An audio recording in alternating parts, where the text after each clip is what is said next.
Hello everyone!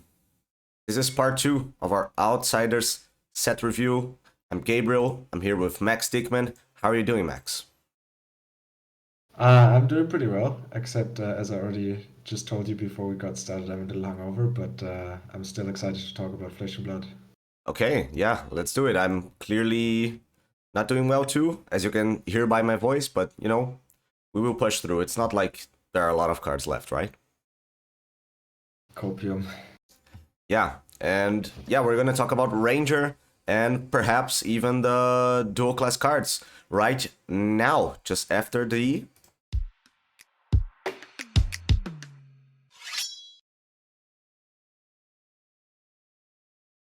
Okay, let us just start.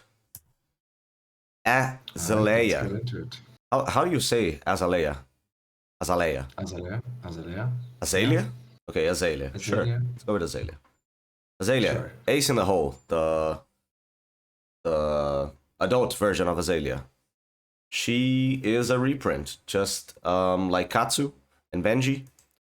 But she looks pretty good in constructed. If I'm gonna give my initial rating for her moving forward with the new cards, I think she's actually like a Bravo-esque hero, except she doesn't block too well, but she does have like way more consistent on hits if you actually get to play with high tempo, right? If you're she has a lot of buff threes with on hits, which is like a buff four, and they cost zero.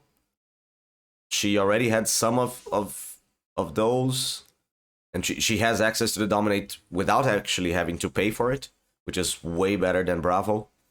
So yeah, you just play like the helmet, the garbage collector helmet. I'm not sure what the name of the legendary is, but it's like a garbage collector helmet. Yeah, I forgot what it's called. Yeah, But yeah, so just to kind of like quickly recap, so Azalea allows you to swap a card from your arsenal for a card from the top of your deck, and if that card happens to be an arrow, then that arrow gains dominate. And so, as you already said, like it doesn't cost resources to do that. The only downside is, of course, that you don't really control the top of your deck as well as you control like the cards that you have in your hand or in your arsenal. So yeah, that's kind of like the downside of Azalea. You always have to jump through a couple of hoops in order to get to do what you're doing, which is kind of like the standard Ranger thing. But yeah, I would agree. So Azalea has long been kind of like notorious for being like one of the worst heroes in the game. But slowly over time, she has gotten more support in several of the sets, the recent sets. And now it seems like she's now a centerpiece hero in this set again. And also just from looking at a bunch of the cards that she now has will be having access to, I think it might now push her over the edge where she stops being like a fringe hero and actually starts being a player in the classic constructed metagame. yeah, for sure. But we will obviously have to see how things shake out. But Yeah, yeah, she's so always had Azalea, trouble with just consistency, and yeah. when she has to block, she has a lot of two blocks. The non-attacks all block for two, which they probably should, as they are +3 damage and some on hit, or some sort of help. Um, and but yeah, I think like with more good arrows that have good on hits, giving dominate, that's pretty good. You don't have to pay for the doms. And I think there's a nice play pattern where you just leave something in the arsenal, flip it to see if you hit the Azalea or not. And there are some new opt cards that opt. Like I've seen Eye of Ophidia in Azalea, and that looks pretty damn good. I think people should have been playing. I've Ophidia and Azalea for a Yeah, long time. I think it's great in the hero. yeah. She does have she suffered from like sometimes you pitch a blue and you just use Death Dealer most of the time. So you Death Dealer something and then you play a one cost arrow and you have one resource floating. So she's like being a bit um Resource just inefficient. inefficient. Yeah. Yeah, but I think this will change now with the Quiver that she's getting access to, but maybe Exactly. we'll talk about it when we get there. Indeed. So So, maybe let's move on to Riptide, for the sure. new Ranger hero. Yeah. Um, He says whenever you play a card from hand, you may put a card from hand face down into your arsenal. Whenever a trap you control triggers, deal 1 damage to the attacking hero, and he has 38 health. 2 less than the starting yeah, health. Pretty good. so as we can see from just like the hero having like less starting health should cue us into that the hero abilities are powerful. And so there's two separate ones, and they both actually are quite interesting Indeed. and seem to be quite strong. So obviously you have like this repetitive source of damage, like we kind of talked about that when we talked about Benji and when we referenced Ira, that kind of like dealing, just kind of getting like randomly extra points of value just from your hero ability is always like a pretty strong thing. And in addition to that, he has this other ability, which I think is also very interesting because it allows him to kind of like reload without having to spend resources just by playing out the cards from his hand. And I think you were also kind of like when you were looking at this hero initially, you came up with a probably like very nice play pattern for this hero. Maybe you want to briefly talk about that. Sure. Yeah. I feel like, so 2 less health. You're gonna have to make that up somehow. And the 2 paragraphs. Sure. The second one I think is what initially, like when it first got spoiled, people were like going nuts. How do you break this part of the hero?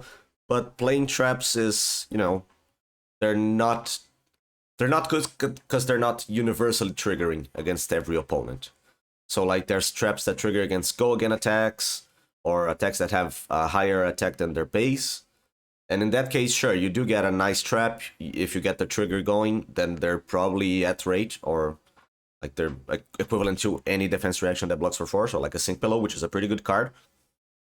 And but there's that. Except that you don't have enough slots in your deck to, like have a trap arsenal of many traps that you can slide in against Guardian. Let's say there are some traps that are good against Guardian and against Go Again, but all to summarize is, I don't think that the second paragraph is where you're getting most of your value back. I think as long as you trigger it twice, then sure, you're nice. And then you have a blank hero, right? So if you do 2 damage with the second paragraph, you're back to being a normal hero, except you don't have text. So yeah, we have to make it up somehow with the first paragraph, which is what I thought. So getting the free reload, I feel like you need to make a deck that makes use of the fact that you're playing things out of Arsenal. So Plunder Run was an example of that. There are some cards that, you get value out of playing from your arsenal, and that's where you should be looking to with the helmet, which we don't remember the name. I think that Skullbone helmet is Crosswrap? the what the The Skullbone Crosswrap? exactly The one that Skullbone gets Crosswrap. dropped. Yeah. That's the one. That is a way of getting value out of getting things into Arsenal. I mean, if you literally just get them into Arsenal and play them, then that's basically a free reload, as you said. But I think we need to go higher in order to make good use of it, because we can already like get things into Arsenal with a bow, and you even get a +1 out of it if you're playing like the new bow Dreadbore, newish bow Dreadbore. So I feel like you need to go a step beyond. And my initial idea was, let's play things that abuse as much as possible out of the first paragraph. And we're gonna talk about there's the legendary chest. I think is something to keep an eye out of. Yeah, I think another thing that you mentioned, which is a nice little thing, is that you can play two cards hands pretty nicely, Yeah, where you play like a non-attack action that buffs an arrow, and then you use the Riptide trigger to put a zero-cost arrow into your arsenal, and then you play out that zero-cost arrow. So you have like a two-card hand, which is just non-attack attack. You don't have to pitch anything. You don't have to, yeah, like pitch anything yeah. into your bow or To whatever. that And thing, you can already do it in Azalea. as long as you started with the arrow in the arsenal, which is like you do have a lot of cards that you don't use on your Azalea turns just because any second arrow doesn't do anything. Your attacks don't have go again. So I feel like that is good, but you can already do that if you plan the turn before with any other ranger. You just shoot a 0 cost arrow and a buff in hand. You just have the arrow in arsenal, start your turn, buff, and shoot. So you're not gaining an edge exactly there, which makes the puzzle a bit hard to crack. And so yeah, what I'm trying to explore, and I didn't have good results, by the way, when I tried it, is just being able to use the Senscour Great Bow in conjunction with the Opt from Skullbone Crosswraps. Because then any card you play from hand, you load, let's say you play a buff, load a buff, flip it, and now you can pitch a blue to, you play the buff out of Arsenal, the second buff out of Arsenal, Senscour, get an arrow off the top, sorry, and then you can shoot it. You're back to being wasteful of one resource, if you do that play pattern exactly, but obviously, if you get to activate Senscour, if you get to activate it and get an arrow off the top always, or consistently, then it's a pretty powerful bow. Because you're just getting a free card every turn. So yeah, the key is getting that to work. Yeah, that's true. But I feel like you might end up just simply playing Death Dealer because it kind of just draws you that extra card more easily. But then at that point you're kind of not really making use of the hero ability. Yeah, you're just being bad Azalea with no access to dominate, I feel. Yeah, but again, maybe if you're kind of like not using the hero ability to load arrows necessarily, or you play like more arrows that have go again, where you actually go and use the hero ability to play something with go again that's better from Arsenal or can only be played from Arsenal, and then you use the bow to load the second arrow, and then you kind of play like 2 arrow turns. Maybe there's something there. Yeah, the issue is arrows with go again, because there are only Bolt and Shot, which as a conditional, and Falcon Wing, which is a card in this set. There are not many arrows that have go again, and things that have go again from Arsenal. There's like Promise of Plenty, and there are some cards. Yeah. I think when we see the whole when we see more cards in this video, we're gonna talk more about Riptide, how to utilize it in Riptide and such. Yeah, there's the Young and Riptide, 19 health. Same thing. So yeah, Barbed Castaway. It's a ranger weapon bow that has 2 abilities. So once per turn instant, pay a resource. You may put an arrow card from your hand face up into your arsenal, just a regular old load. Goes face up, doesn't have any additional effect, so this is, if it only had that paragraph, it would be worse than any other bow. But then it has once per turn instant, pay a resource. You return a face down arrow card from your arsenal face up. If you do, put a name counter on it. So yeah, this is a way to utilize the Riptide ability to load things down face down, and then you just turn them up, get a name counter. That's pretty good. The name counter is worth 1 resource most of the time. So essentially you're paying 1 resource for 1 point of damage here. So that's kind of like the Riptide signature weapon. As kind of like, we'll have to see how things shake out, but it might be that this is basically a limited weapon, where in Constructed you end up playing like maybe Death Dealer, simply because it's like a really strong bow. Yeah, there's Dreadbore, there are many choices. I don't think you're playing this in Constructed. But this one pretty directly kind of like synergizes with Riptide in the sense that, okay, if you don't need to use the first line of text, then you get to kind of like get some value out of the hero ability of Riptide, because you get to activate this and put an aim counter on your arrow. Yeah, and since we don't have Death Dealer in Limited 2, you can use with Azalea, just end your turn setting up an arrow card, and then you can also make use of the aim counter next turn. So the nice thing, like a funny little thing about this, by the way, is that you will later we will see there's like non-attack actions that will buff the next arrow and do something extra if it already has an aim counter on it.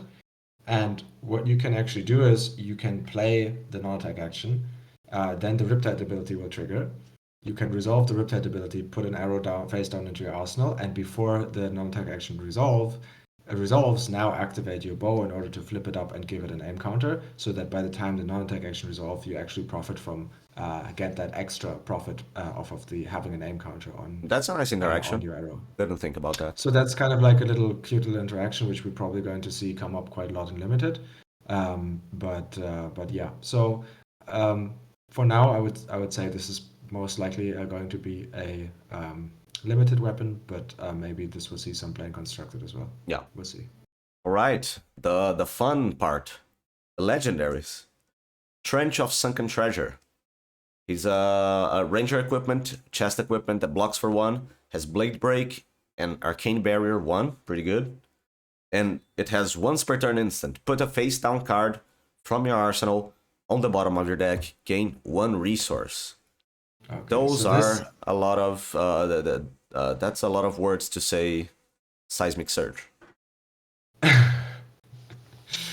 Well, I don't know. I wouldn't say this is seismic surge. I think this is a very interesting card. I think this also has me worried for Riptide, actually. So, but and the reason for that is that it seems to be that LSS felt like they really need to give us a reliable way to get cards out of our arsenal that we don't want to be there. So I think the main issue that one of the issues that you can have as Riptide is that you put a defense reaction or a trap into your arsenal that your opponent doesn't attack you on that turn, and you're kind of left with no ability to hit them back with because your arsenal is blocked by a defense reaction. Yeah. And so that kind of like goes to show how awkward like this whole ranger playstyle can be sometimes.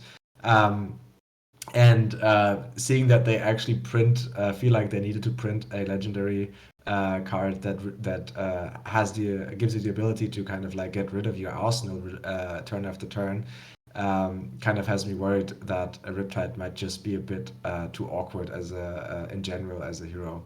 Yeah. That being said, however, I think this card is potentially actually better than you might think initially, because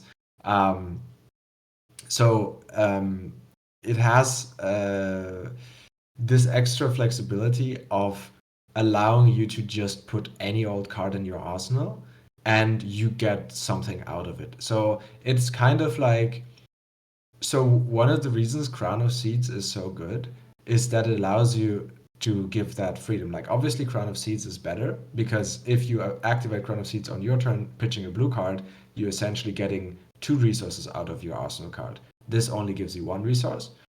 However,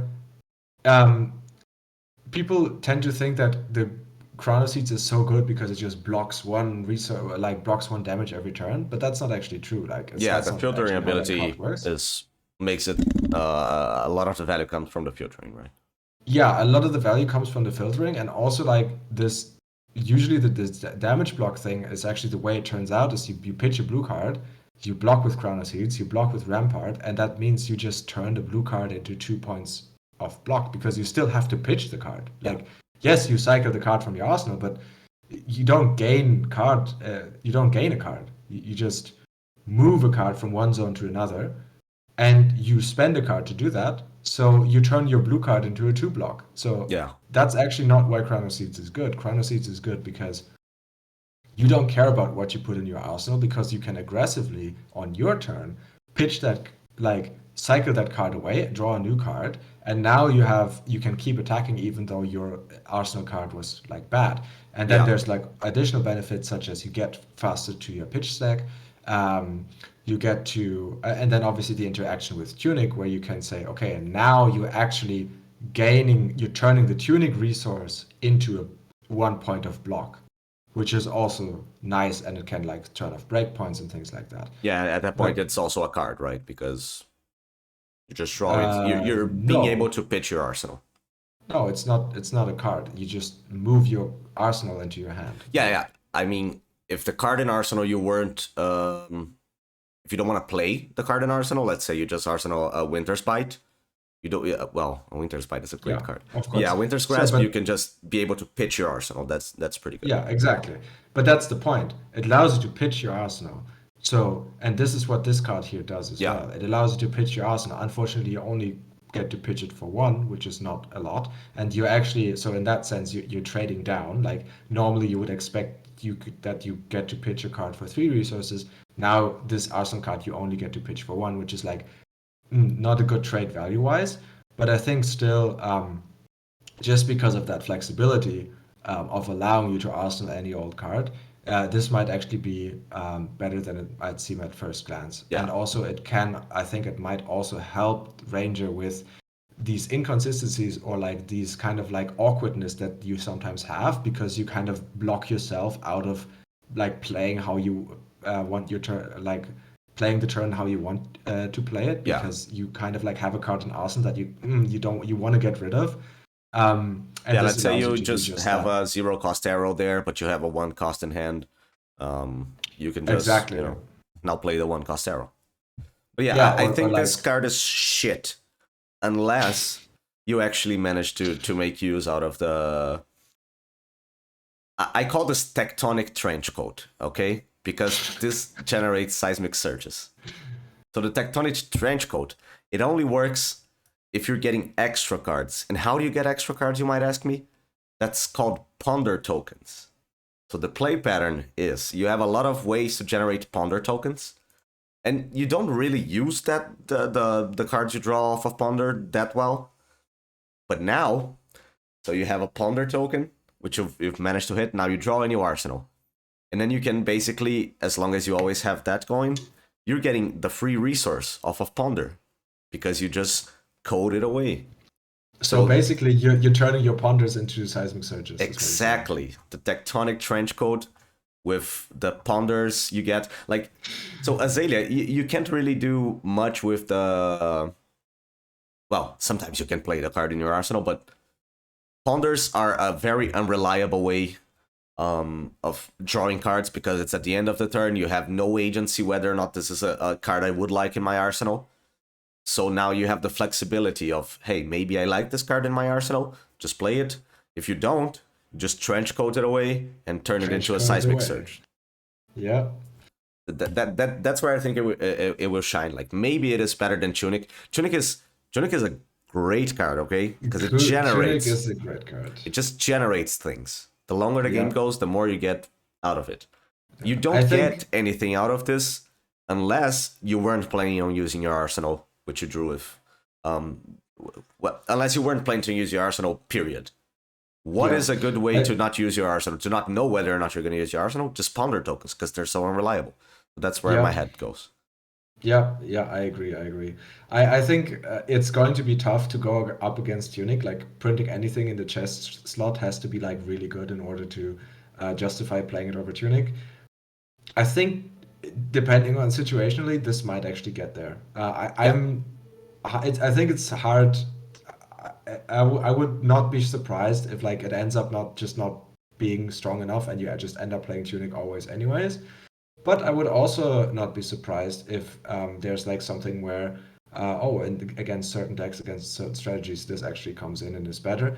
Or even that this just facilitates the Ranger playstyle in such a way that you kind of always want it, actually. Yeah, for sure. So we'll see. The jury is yet to be out, but I think in terms of the legendaries of the set, this is actually one of the ones that I'm more excited about than the others.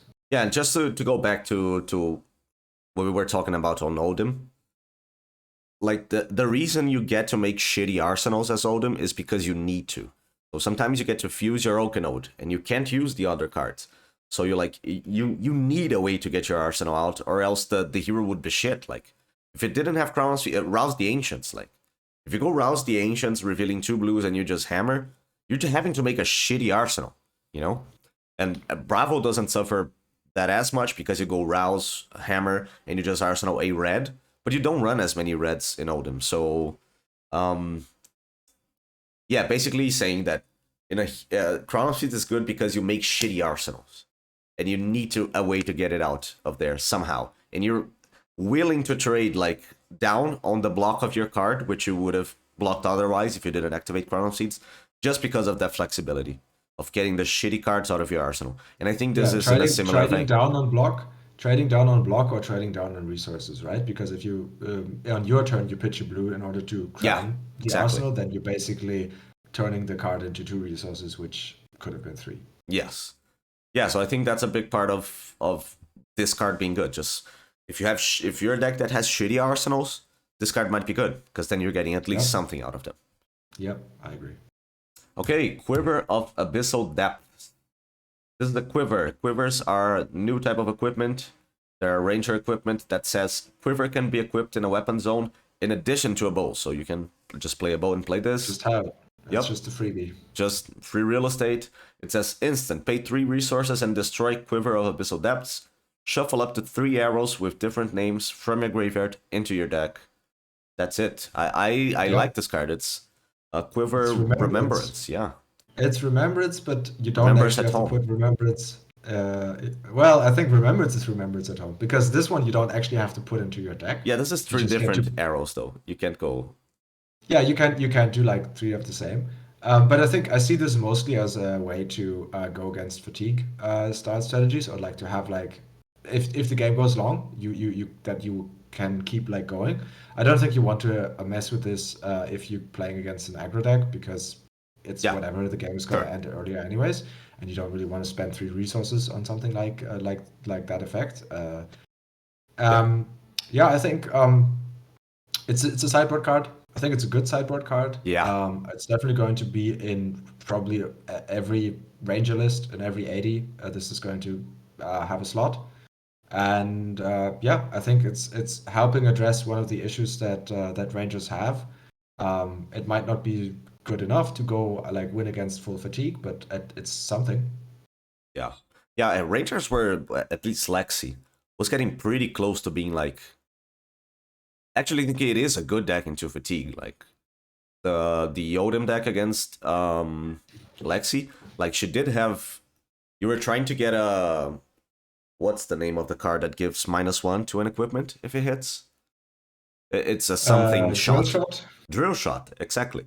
So yeah, you were trying to get drill shot into the shield, and then you were pretty good into fatigue, just because when you know you're playing against like a full fatigue, you can do some inefficient turns just to like conserve cards in deck, especially with Lexi. Exactly. Like, you weren't doing as much of the go again. You were just getting like, hey, let me get a free +1 on my cards that are already above rate, and you have the flexibility of going like super tall and super wide with the 3 of a kind Rain Razor's turn. So like I think it was, and there's also like there was a deck in top 4 Collie Auckland, top 2nd, I'm not sure, which was a Lexi deck with like Insidious Chills and stuff like that, which was pretty like that deck looks pretty powerful into fatigue. Yeah. Just because you have setups. Yeah, this just straight up allows you to have like an efficient turn in order to have setup later on in the game. So it starts on the board. So yeah. I think this is a pretty good card. Yeah, if fatigue becomes still is a thing. Yeah. So next up, there's the Quiver of Rustling Leaves. There's another Quiver. There's a Majestic, not a Legendary, and it says instant pay 3. Review the top card of your deck. If it's an arrow, put it face up into your arsenal and destroy the Quiver. Yeah, pretty good. I think if the Quiver, if Azalea's specialization Quiver weren't as good, I would think that you would play this one as a default Quiver always, because what it allows you to do is just like this standard problem that like rangers have so many times. It's like they just don't have an arrow in their hand and they can't attack because their weapon doesn't attack. This allows you to at least get another look at an arrow. So you have the shot at like, okay, I don't have any arrow in hand, so I just destroy this Quiver, and if the top card of my deck is an arrow, then I can keep going. And especially this is going to be relevant if you like a 3 of a kind turn. You have a bunch of cards in hand, a bunch of resources, but you're missing an arrow. This might help you find an extra arrow. And I think if you're playing Riptide, and you're not expecting to play against a fatigue deck or like a hard fatigue deck, then you should be equipping this card, and I think it's good. Yeah. And now if you're Azalea, Azalea, you're playing the token. You're probably playing the other one because it's just really good. Yeah. But and now yeah. Rangers can, complain that they didn't see an arrow in the top 5 of their deck instead of the top 4. Exactly. Oh, and of course, Lexi loves this, right? Yeah. Lexi This is plays insane this in for Lex. sure. This is like really good for Lexi. Like it's just an extra, yeah, as we said, an extra look at. You have your Razor's three of a kind turn, and you like draw 2 arrows. You need a third one. You find it with that one. There you go. That Yep. might be the difference between winning the game or not. It is, yeah. This quiver is pretty good. Right, so Crow's Nest, the Azalea Specialization Quiver. Whenever an arrow is put face up into your arsenal from your deck, you may pay a resource. If you do, put a name counter on it. This is pretty good. This like sometime you get access to the aim thing without having to play a bow, so you can play the good bows like Death Dealer, Dreadbore if it's relevant. It's just this is so sick, and this is a token. You're gonna play with it in limited. Yeah, you get to play with this in limited. So this really feels like LSS went and like, okay, we kind of like made Azalea a little bit too weak just on her hero card.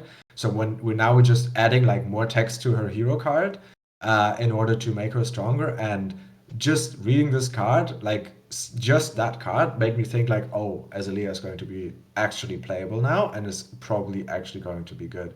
Because yeah, as we said, like it solves like so many of her issues. Like you kind of have this thing where you tended to float a resource on your turns because you would go activate Death Dealer, draw a card, play 1-cost arrow, and then you don't have anything to do with your third resource. But with this quiver, which you just get to play, you just have it, and it's there every turn. It doesn't break. You just get to activate it over and over and over and over again. You have like the ability to like use that resource to buff your arrow by usually To get one value value. back. Yeah. And you get access to some of like these more powerful effects that like only work off of aim counters, which like there's this one I think it's called Deadeye or something where like if it hits it's a non-attack action, it buffs the Yeah, on arrow, hit and discard. Discard. I think it's not just discard. I think you get to choose what they discard. So like a super powerful. Oh effect. yeah, true. So and you know things like that. So so yeah, I think as Azalea, you're most likely just always going to play this, and I think this is going to be like make the hero like really viable, and this definitely means that you're not messing around with Sandscar or Greatbow. You will be playing Death Dealer. Oh and yeah, you will always be playing there's Death no Dealer, reason to play anything other than Death Dealer.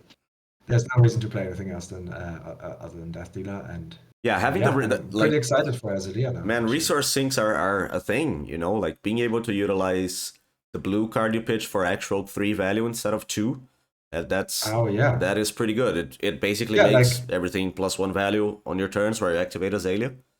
Oh, maybe. It's so much. It's like if you play a game that lasts for like let's say 6 turns or 10 turns, and you get to actually get value out of this half the time, that's just 5 points of damage that you just get for free. Yeah, and name Every counters game, and dominate. That's so much. Name counters with dominate, that gets into pretty scary territory where you're getting to hit. Absolutely. Where you're nasty on hits, which Azalea, she was used against Fi in the previous season, just because the on hits when you have dominate against Fi, they're so oppressive.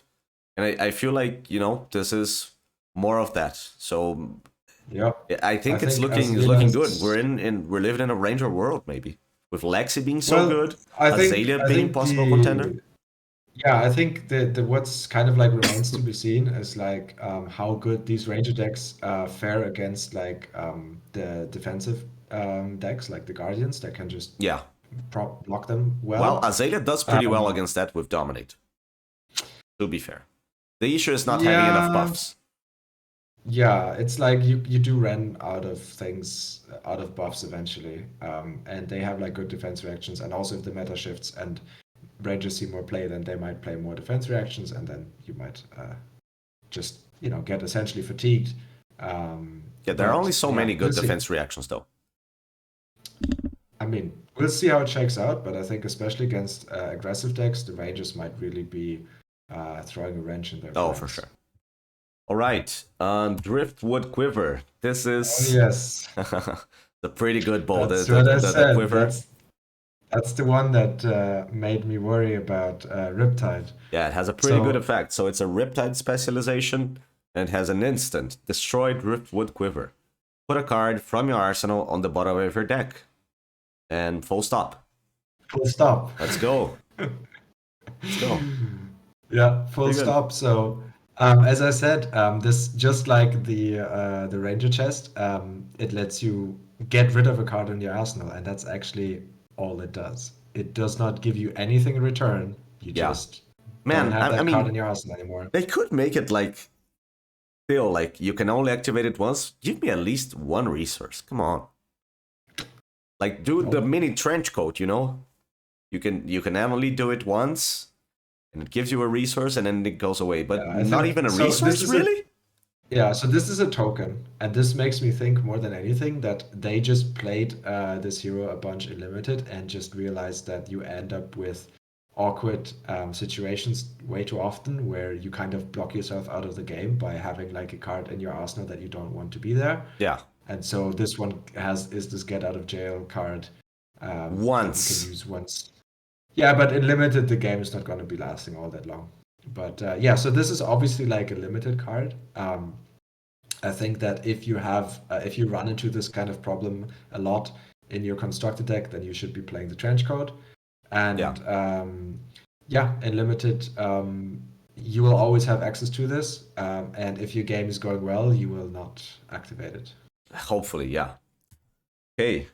Wayfinder's Crest. This is a ranger equipment head. It's a common. When you defend with Wayfinder's Crest, look at the top card of target hero's deck. Blade Break, defense for 1. This is so good. This is really good. This is so good. Like Azalea? obviously, this is like a constructed. This is completely unplayable and constructed, Yeah. but this is probably pack one, pick one, and limited. This is like exceptionally strong. I piece think of if you're equipment. planning to play Azalea, that's pretty good. Otherwise, I think you don't get it. I don't think this is... Well, you do get it because it blocks for 1. It's an iron rod. It's an But iron rod. yeah, but Iron it's rod is not that like useful pick in one. Riptide. But it is pretty useful in Azalea. Just being able to look at it and know what you're gonna do on your turn as Azalea. Like, know that there is an arrow or there is not an You arrow. can So let me... also, but if you're not, if you play Riptide, you can peek at what your opponent is going to be doing. So Oh, that's pretty... Hey, look, there's a mediocre. blue. I think they might pitch their blues and play their reds. That's Yeah, pretty good information.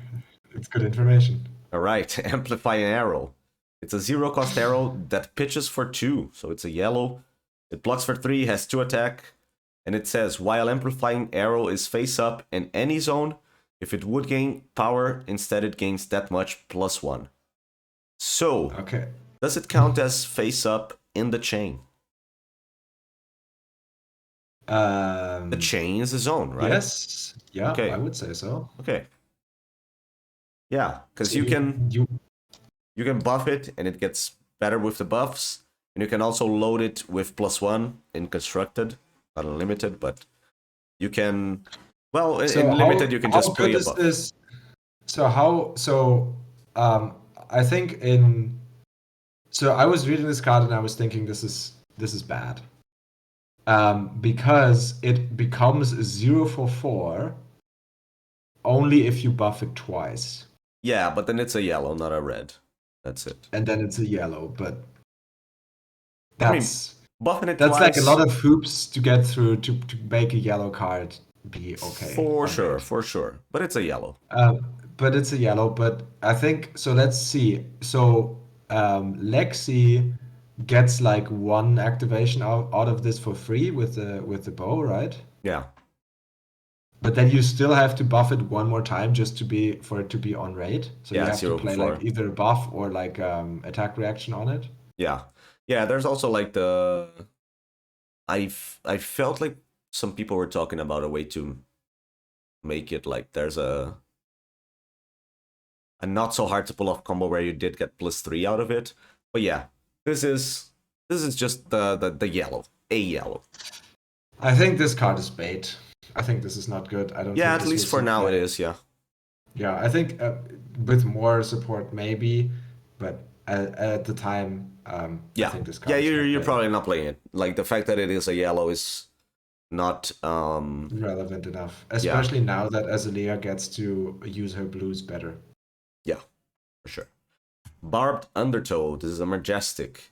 It is an arrow, a red arrow that costs 1, defense for 3, attacks for 5. It So it's says an arrow. it Barbed Undertow has a name counter. It gains when this hits a hero, choose red, yellow, or blue. Until the start of your next turn, they can't pitch cards of the chosen color. That's pretty good. Yeah, that's a nice tool for especially for Azalea. Just another nasty on hit that can really mess up your opponent's turn. Yeah, Like if you can dominate this, you might be able to put them in a very awkward situation where they can't really do anything on their turn. yeah. And And you yeah, I always like name this. yellow, right? Always yellow. Okay. With these cards where you get to choose one of the colors, it's always yellow. Always yellow, okay. Always yellow. You Yeah, just pretty have good to card. block. Pretty good You just majestic. have to stop them from using their cracked baubles. Yeah, for sure. That's how you win. Buzzall Trap. This is a legendary Riptide specialization. When this defends an attack with power greater than its base, the attack can't gain power this turn. So this is cost 0. It is a blue and defense for 3. So it's like And it's a defending trap. with a blue. It's a trap. It's a trap. It's a pretty good trap, I feel like. Yeah. One thing So- I read was that so this is like Dromai's Legendary Dragons, where instead of getting like just a card that you can play 3 of, like instead of having 3 Tomotai, you have 3. It's like a majestic, except that you have different flavors of the majestic. Yeah, it's like a specialization. You mean like instead of getting like a specialization card that you get 3 copies of, you get like three different cards that you can only play 1 of each. Yeah, but that's why I feel like it's like a majestic. So you get to play 3 copies of it. That's it. It has majestic power level, obviously, but instead of having like you 3 Buzzsaw traps, that's not as fun as having like Buzzsaw, Collapsing Trap, and another thing. I like it. I really like it. And the other thing, yeah. I think that already tells us which one is the strongest and which one is the weakest. Yeah. Yeah, so for sure, all 3 of these, if you're playing Riptide, this is kind of like the payoff for playing Riptide, or like one of the payoffs for playing Riptide is that you get to play these three legendary specialization traps. Yeah. They're all great. They all have a really good rate. So block 3 at blue as a defense reaction is already above rate. And you get to have and you then, if the trap triggers, you have like these additional powerful effects on top. Yeah, of which it. can just blow people out of the water, like Just completely blow people out. Buzzsaw Trap is going to be worth regularly is going to be worth blocking for like 5 points of damage or more. Like if you defend, like if you block with a 3 block and then over on a 6 attack of your opponent, which is not Command and Conquer, and they pummel it and you Buzzsaw Trap, that just completely blows them out. Yep. If you like any attack reactions, you just completely blank them. A lot of stuff you can just straight up block Arouse the Ancients with this. Yep. With 1 card. You can like block this blocks for 5 against an E-Strike for 7, and the list goes on. Like this card is amazing. Yeah, it's insane, and it's a fucking blue pitch. You can just It's pitch a fucking it. blue pitch. Exactly. You can just pitch it and it comes back around at the end of the game. And if you get to make a trigger, so if the effect is active where your opponent has a card that is higher than its base power, you even deal another damage to them because of your hero ability. Yeah. So Yeah, Buzzsaw is probably the one I'm most hyped for, just because a lot of heroes have buffs.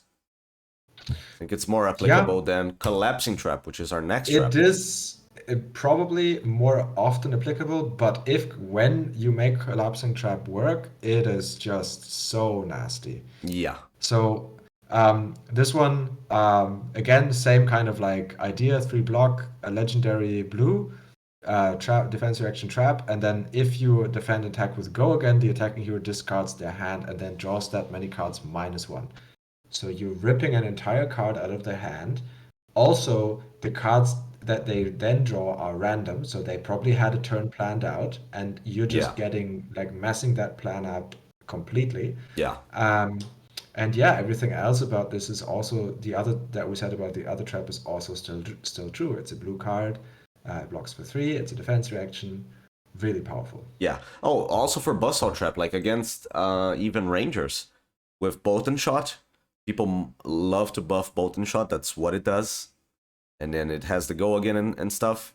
Like you just get the buff out and their turn. Imagine like Alexi starts with a 5-card turn. Let's load Bolt and Shot +1, shoot it. Just block for 3, and bye bye. Turn's over. That's your turn. Yeah, Pretty good. absolutely. But also collapsing trap on a bolt and shot is going to be pretty good. So Yeah, it is nasty. Yeah, collapsing trap is real nasty. And then there's also the Spike Pit Trap, a 0-cost trap that is a legendary Riptide specialization 2. It says when this defense and the attacking hero has played or activated a reaction this chain link, put the top card of their deck into the graveyard, then they lose X life, where X is the number of cards in their graveyard with that name.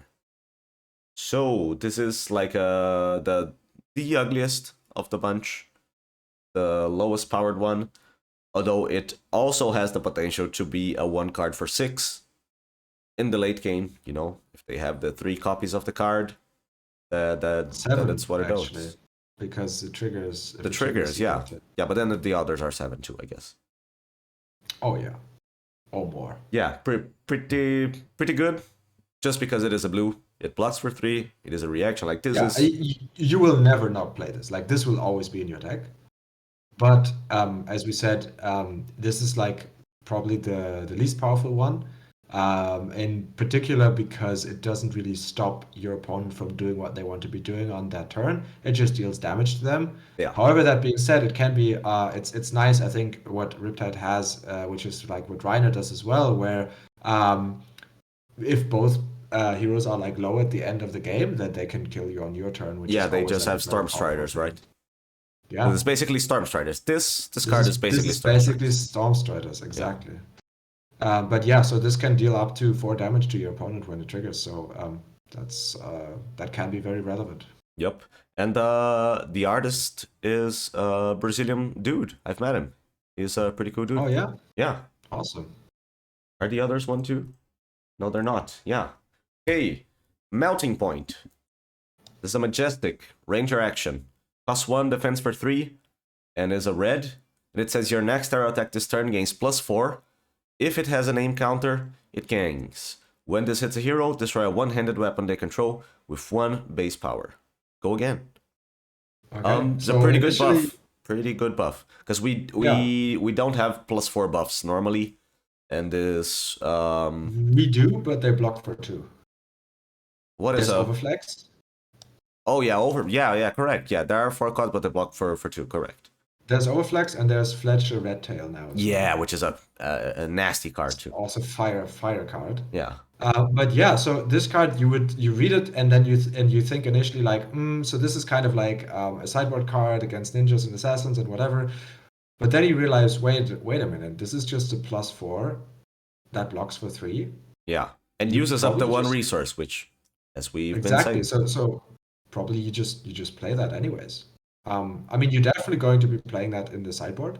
But chances are it's going to be in your 80 just because it is simply a good card, even if you just play it as is. Yeah. Boulder Trap. This now onto the rares. Boulder Trap is a trap that is yellow, costs 0 and defense for 3, and says when this defends an attack with power greater than its base, put a -1 counter on equipment the attacking hero controls. This is the anti-fatigue. You just play this. There we go. Yeah, so this is the majestic traps are blue, the rare traps are yellow, and the common traps are red. So we are in the yellow phase of the traps here now. So blocks for 3 as a defense reaction, as a yellow is actually like on rate for a defense reaction, so that's okay. And then you have this additional benefit of getting to like get an extra point of value at least out of this if you get to make a trigger. Yeah. Um, so I think, as we kind of discussed, like people attacking you with something that has more base than more power than its base is actually quite common. So I think making this trigger is going to be very easy, and especially in constructed, putting a -1 counter on an equipment is often worth 2 points or more. And so I think this is probably one of the better traps that you can be playing at rare. Yeah. Yeah, and I say it is anti-fatigue, at least for Odin, because there's the interaction where the Odin just swings the hammer for 4, and that's greater than its base, you know? And then you Oh, just -1 the shield. It's pretty oh good. God, that's so nasty. I was about to say like, but they would never. They just don't attack, and I guess Yeah, they that's just what you do attack then with as a 4 Odin. cost. Yeah. You just always play the healing bomb and never attack. Yeah. You can't afford to swing your hammer Yeah, because that's you're dangerous. forced to go way fatigue. Hey, but and then you also have to dodge the like drill shots and stuff. It's not gonna happen. I think fatigue is dead. Like Let's hope so. Rangers of all classes, which is the most like and Fatigable. Well, yeah. I don't. I wouldn't write the obituary just yet. I think we just have to wait how things happen. But Sure, I will. yeah. I will write the obituary for you. Okay, Pendulum Trap. Another red trap, defense for 3. When this defense and the attacking hero has played or activated a reaction, this chain link. The top 2 cards of their deck into the graveyard. This shit. Okay? It's fine. It's shit. I was I was about to ask you, what do you think? And I agree. This is not good enough. Yeah. Putting cards into your uh, destroying your opponent's deck doesn't really do anything unless the game goes very long. Yeah. This doesn't have any immediate effect that you really care about. And in addition to that, making this actually trigger is not that easy because usually people don't play that many attack reactions. Yeah, it is good in limited if you're playing Riptide, I think. Just because you get the +1 off of the damage. And against Uzuri, you know, she plays reactions because that's literally Yeah, and also I would say in limited, actually putting cards yeah, like attacking the deck is actually becomes a lot bit better relevant, yeah. because decks are like way smaller, usually play with like 30 cards. And taking and limited games, it's not that rare that you go to like often go to second cycle, and now this becomes actually more interesting. Well, So you're yeah, I would say helping this their is- second cycle come faster. I feel like it's very hard Yeah, to but- fatigue people in limited if they know what they're doing. Yeah, to be fair, Especially yeah, I because mean, there's fair. a lot of evasion in the set. There's the a lot of attack reactions. Yeah, but this helps with Dominate. With but you would play this in limited because it's a defense reaction. Well, yeah, but I mean that there's also dominate, and it's just that I'm talking about reach. Like it's easier to just pitch a second cycle and have dominate or like 2 buffs or like have a reaction to go on top, making the person overblock and then just dying. I feel like there's Benji, fucking Benji of all people. Mhm. You know, I feel like it's hard to But fatigue people in it's this. actually, funnily enough, Riptide is actually quite good defensively there because also what you can do is if you on your opponent's turn play a defense reaction, you get to trigger the Riptide ability and put a defense reaction in Arsenal, Yeah, and that gets allows you to go over dominate. Yeah, go over dominate and And also Benji. block Benji. Yeah, yeah. You need to have 2 defense reactions in that case. But yeah, yeah, but still, indeed. it's not bad. Yeah, maybe But yeah, playable. this is in limited for sure. This is definitely a card that you will play in limited and constructed. I'm not gonna. I don't think. Yeah, I'm it's not gonna picking scale. it highly though. I will play it, but I don't No, think I'm you picking don't it pick high. it highly, but you pick it because it's like, yeah, sure, it's another trap. I need more defense reactions, more traps is good. Okay, and the last rare trap, Carpet Trap. When this defends an attack with Go Again, the next time an attack action card hits, this turn, effects don't trigger. This is also, you know, it's okay. In It's limited, decidedly mediocre. yeah. I don't think in constructed you want to. Yeah, I can't think of an interaction too. No, I mean like there are interactions, but like it's not that exciting. Yeah, it just blocks for 3. Come on. It just blocks for 3, and it doesn't, and it just pitches for 2. So like in the failed state of like, oh, your opponent didn't Yeah. attack you at this turn, then this is like very hard to convert into anything meaningful. So I'm not super excited about this. Yeah. It does. You still get the go again, by the way. So it's only hit effects that won't trigger. It's not. It's not that good. You're not getting. You're not stopping them from doing. Yeah. Yeah. Against Katsu, I guess. You know, they do have on Sure. hits. Stopping like snatches and stuff at the end of the chain, but Yeah, or even combo cards. Okay, Fletch a Red Tail. This is a pretty good card. Fletch a Red Tail. Your next arrow attack this turn gains +4. This costs 1, by the way. Your next arrow attack this turn gains +4. If it has a name counter, it gains. Red cards have -1 defense while defending this. Go again. It's a red, costs 1, defense for 2. It's pretty good. That's all I can say. pretty good. The red indeed. version is pretty good. The yellow, obviously, not as good, just because It's you're not obviously the best because you always name yellow. Yeah. name yellow. And the Fetch a Blue Tail, I think it's pretty okay, except for the fact that it blocks for 2. You generally want as many blues that block for 3 as possible in your decks in Constructed. I agree, but I think this might be an exception where this still makes the cut, just because I think the effect is actually quite powerful. Yeah, into some decks like Guardians and Icelander. Yeah, this is the blue one's Exactly. pretty good, and it is a The blue. blue one's pretty good. And just 1 for 2, it's not that horrible. I mean, it's obviously not a great rate. It's a blue card. Yeah, 1 for blue 2, rate, but you do get to make it back if the person blocks with 1 card. So yeah, this yeah. is So in a way like a Majestic, I guess, if the person is the opponent is blocking with blue cards. yeah, sure. I mean, but yeah, I like these. I like all of these. I think they're all. Except for the yellow one, the red and the blue one. I also like that the artwork is actually different Yeah, for the depending on what it is. So that's true, kind of like true, a nice yeah, little detail. true. That's I a nice noticed that little it's detail. different, but I never thought like, yeah, that's weird. It is different. Yeah, I like Yeah. it. So I like that they're starting to explore this a bit, this kind of thing. Where, Yeah, for sure. So yeah, this is also just in terms of design. I like this, where it kind of shows that they have ideas of what they might be doing in general. Sometimes that they will be exploring this design space of like, oh, maybe the red, yellow, and blue version of a card can be the same but slightly different, and Yeah, also they're reflected in the artwork. yeah. Instead of just going -1 value, -1 value, -1 value, like off of the red, yellow, blue version, they're going actually modifying the effect. That's pretty good. Yeah, yeah. So yeah, for sure.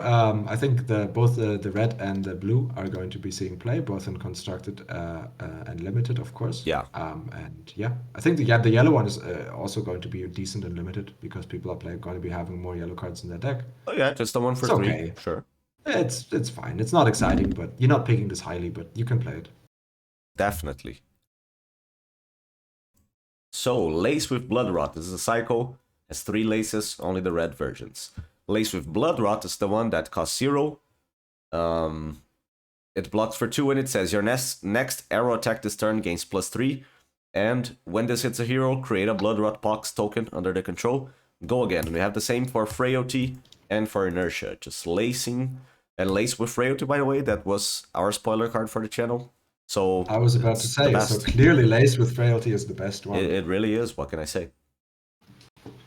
Yeah, the laces. They're pretty good.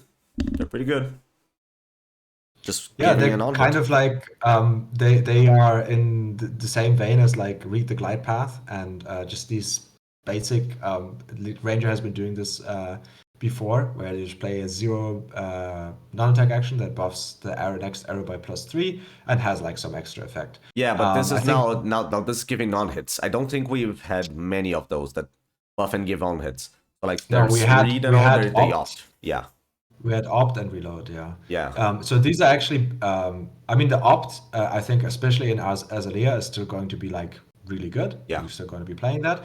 But obviously, these ones are like now really exciting because they potentially represent more than the 3 damage that you add onto the arrow. Because if the arrow hits, you now get an additional, as we said in our discussion about the tokens before, like maybe 1.5 ish points of value. Yeah. So yeah, all of these are like really are good. Time will tell which of these tokens is actually the most powerful, and if you want to be playing all of these or just some of them. Some of these laces are definitely going to be played and constructed for sure. For sure. Falcon Wing. Now into our arrow attacks. Falcon Wing is a 0-cost arrow that attacks for 3, blocks for 3, pitches at red. It says if Falcon Wing has a name counter, it has +1, go again. This is pretty good. An arrow with native go again, those are rare. Pretty rare. And the aim counter thing is okay. This is like if you get a free reload, or if you're off of Riptide, or if this starts in your arsenal, that's pretty good. Like attacking for 3 with go again while blocking for 3, that's good. That's good. Yeah, I mean the fact that you have this option to kind of like dump an aim counter on top of this to get an extra +1, I don't think is going to be super relevant. Just the fact that this is a 0 for 3 with go again that also blocks for 3 is decent. Like head jab is a good card. Head jab is a playable card, and this one blocks for 1 more. Obviously, you have that problem that you have to put it in your arsenal. So in that sense, it's worse, but. You can play it accordingly. Like you can just end your turn with it on your arsenal as Azalea. You can just load it naturally with Riptide after playing above. It's I'm to be fair though, I'm not sure if Azalea wants to play this in constructed. I think you might end up just saying that this just doesn't make the cut because you would much rather have another buff card instead. Sure.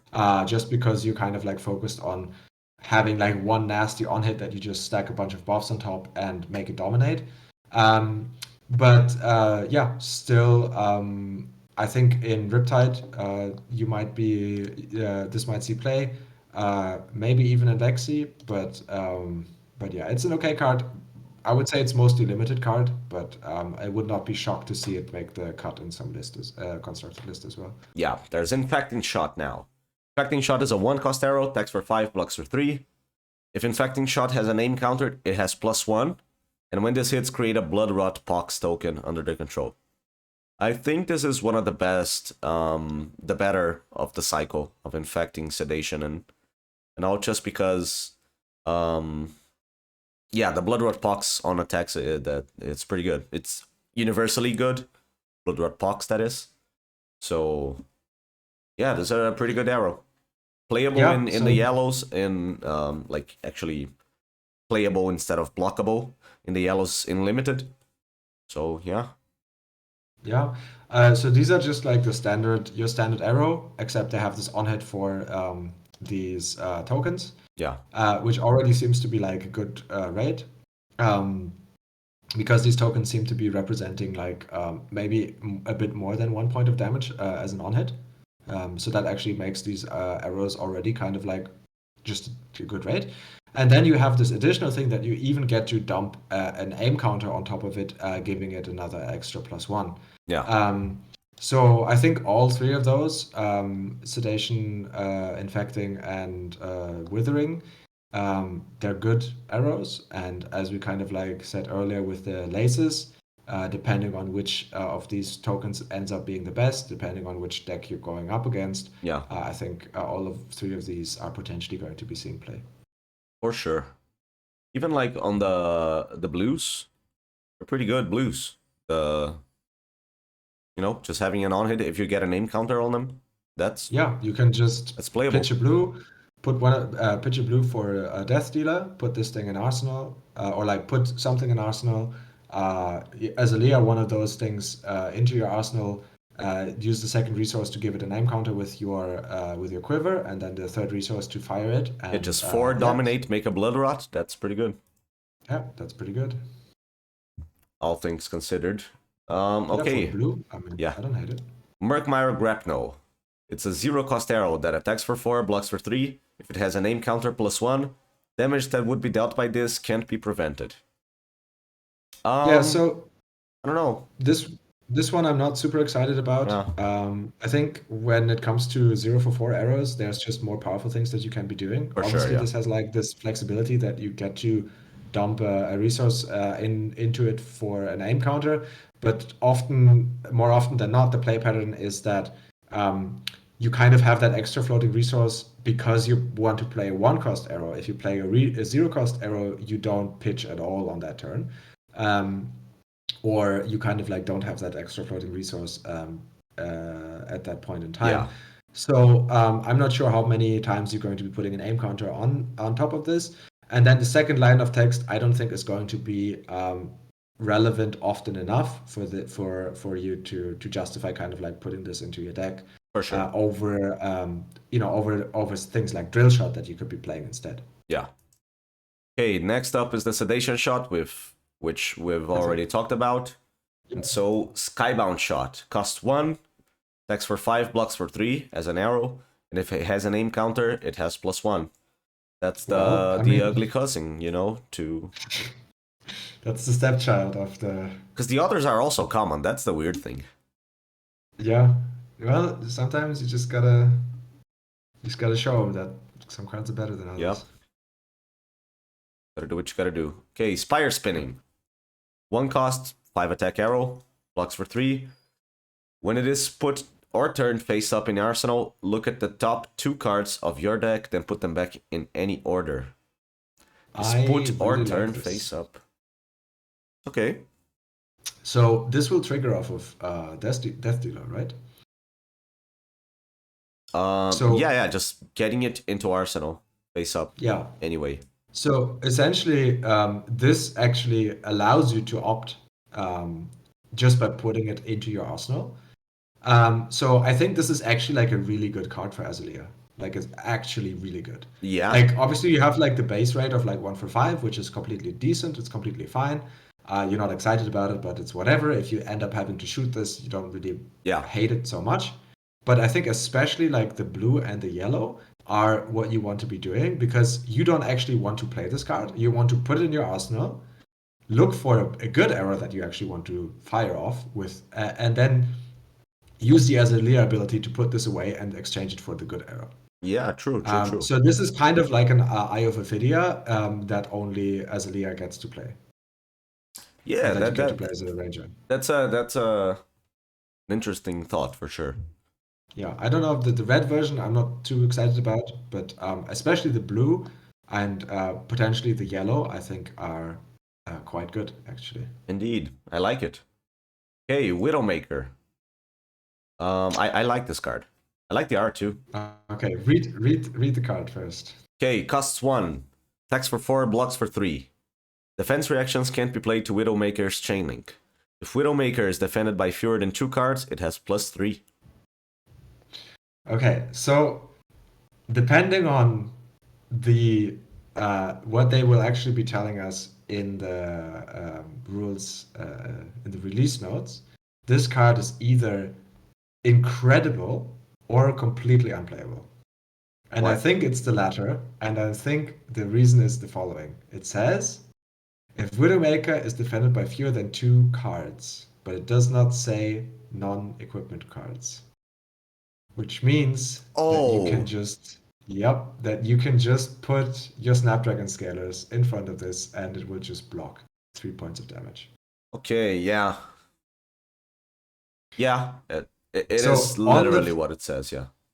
Yeah, so on the face of like, if however, maybe this is like, they kind of like come up with and like, oh, functional errata, whatever. And, they'd have to errata like so many things.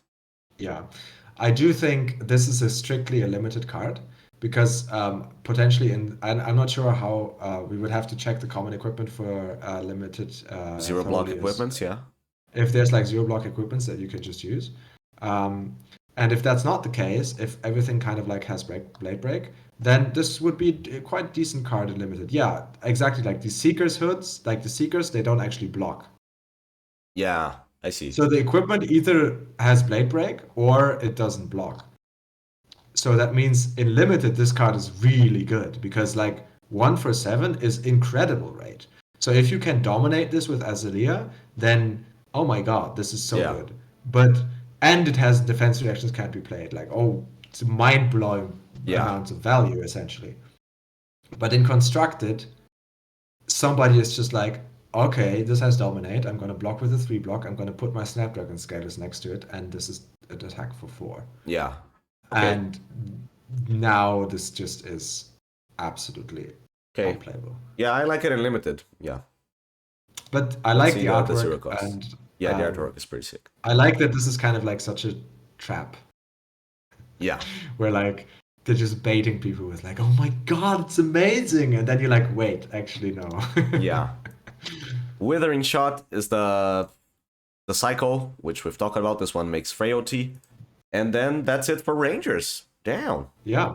So what do you think? What do you think about Ranger now in constructed? I like Azalea. I feel like there are many. The Quiver is a big step up for Azalea, and yeah, there are some one cost arrows that are pretty good. That's mainly what you're gonna use. You use sometimes a 0 cost arrow because you use a 1 cost buff, which there is the Melting Point, which is a pretty good 1 cost buff. The laces, they're pretty good. As we've said, we've never seen, I don't think, at least at rare. Sorry, we haven't seen like a +3 and on hit on a 0 cost buff. So yeah, that's pretty good. I like it. And there are also like some generic cards which I think are gonna help Rangers a lot in this set, which we're gonna get to later. Yeah, I think I agree. Like I'm actually like getting like interested in playing Azalea now because I think as we said, like she gets a lot of upgrades, especially like the Quiver, but then also just yeah, like very nice 1 cost arrows that are powerful. We've got this Fletch red tail, Fletch blue tail, so I think that's a very powerful card as well. And then we've got like these interesting things that just help with consistency, like the spire sniping, where you just get to kind of like opt your way into the arrow that you want to fire. Just by doing what you're doing anyways, which is to put like a random arrow in your arsenal and then using the Azalea to get the card that you actually want from the top of your deck. For sure. So I think you might be ending up in a place where you don't play these shitty cards like Memorial Ground anymore, where you like spend a card just to put like the arrow that you want from your graveyard back on top of your deck. You just to shoot a card. Yeah, you just play from the top of your deck and you do it with more consistency. And yeah, so I think Azalea might actually become a real thing. But obviously, it still remains to be seen. Ranger has traditionally been a class which is just awkward. There's just many things that have to go right, many hoops that you kind of have to jump through. So yeah, we'll just have to wait and see how things shake out. But yeah, definitely excited about Azalea. A bit worried about Riptide, but it's a new hero, so it's hard to say. I'm more excited about Riptide than Azalea for myself, just because Azalea just looks like, hey, you've got all the ingredients to the recipe. Just make a deck, and I'm sure it cannot be bad. You know, I feel like now you've hit a critical mass where it is at least playable, like at a tier 2 as a deck. Just because like Dominate, access to Dominate, pretty good. Starvo liked having Dominate on things. Like it was a big part of, aside from everything else the hero had, but the Dominate meaning that you cannot go for a long game against this hero. Unless you actually have like a shit ton of defense reactions. Which, you know, Starvo had weapons and all, Azalea doesn't. But we have a lot of ways to combat that with tons of Dominate and yeah, just access to okay cards now. You can swing, you can be much more consistent in your Azalea deck, which is, you know, what the hero was missing. It was not power level, it was consistency. And for Riptide, that's my boy, okay? I feel like as long as we crack a way to make sure that getting cards into Arsenal face down generates value and you can actually use that, I think that's pretty good. What I'm gonna try, and it makes so much sense in my head, is using the Sandscour Great Bow, just because you opt a lot. I've calculated with 40 arrows in your deck, you're like 90% to hit off of the top 2 cards of your deck. But the problem is having 40 arrows and having buffs to reload cards. That's the hard thing. But, you know, you can also play like 2 for 8s really easily in Riptide.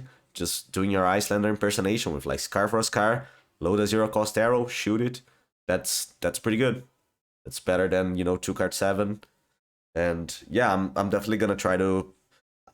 I like to wait because I think I'm more in love with Katsu than I am with Riptide. So I'm gonna be trying out more Katsu than Riptide for now. But I'm definitely looking to play or like see what people come up in the 60 cards with this deck. I like the traps. I think they're pretty good.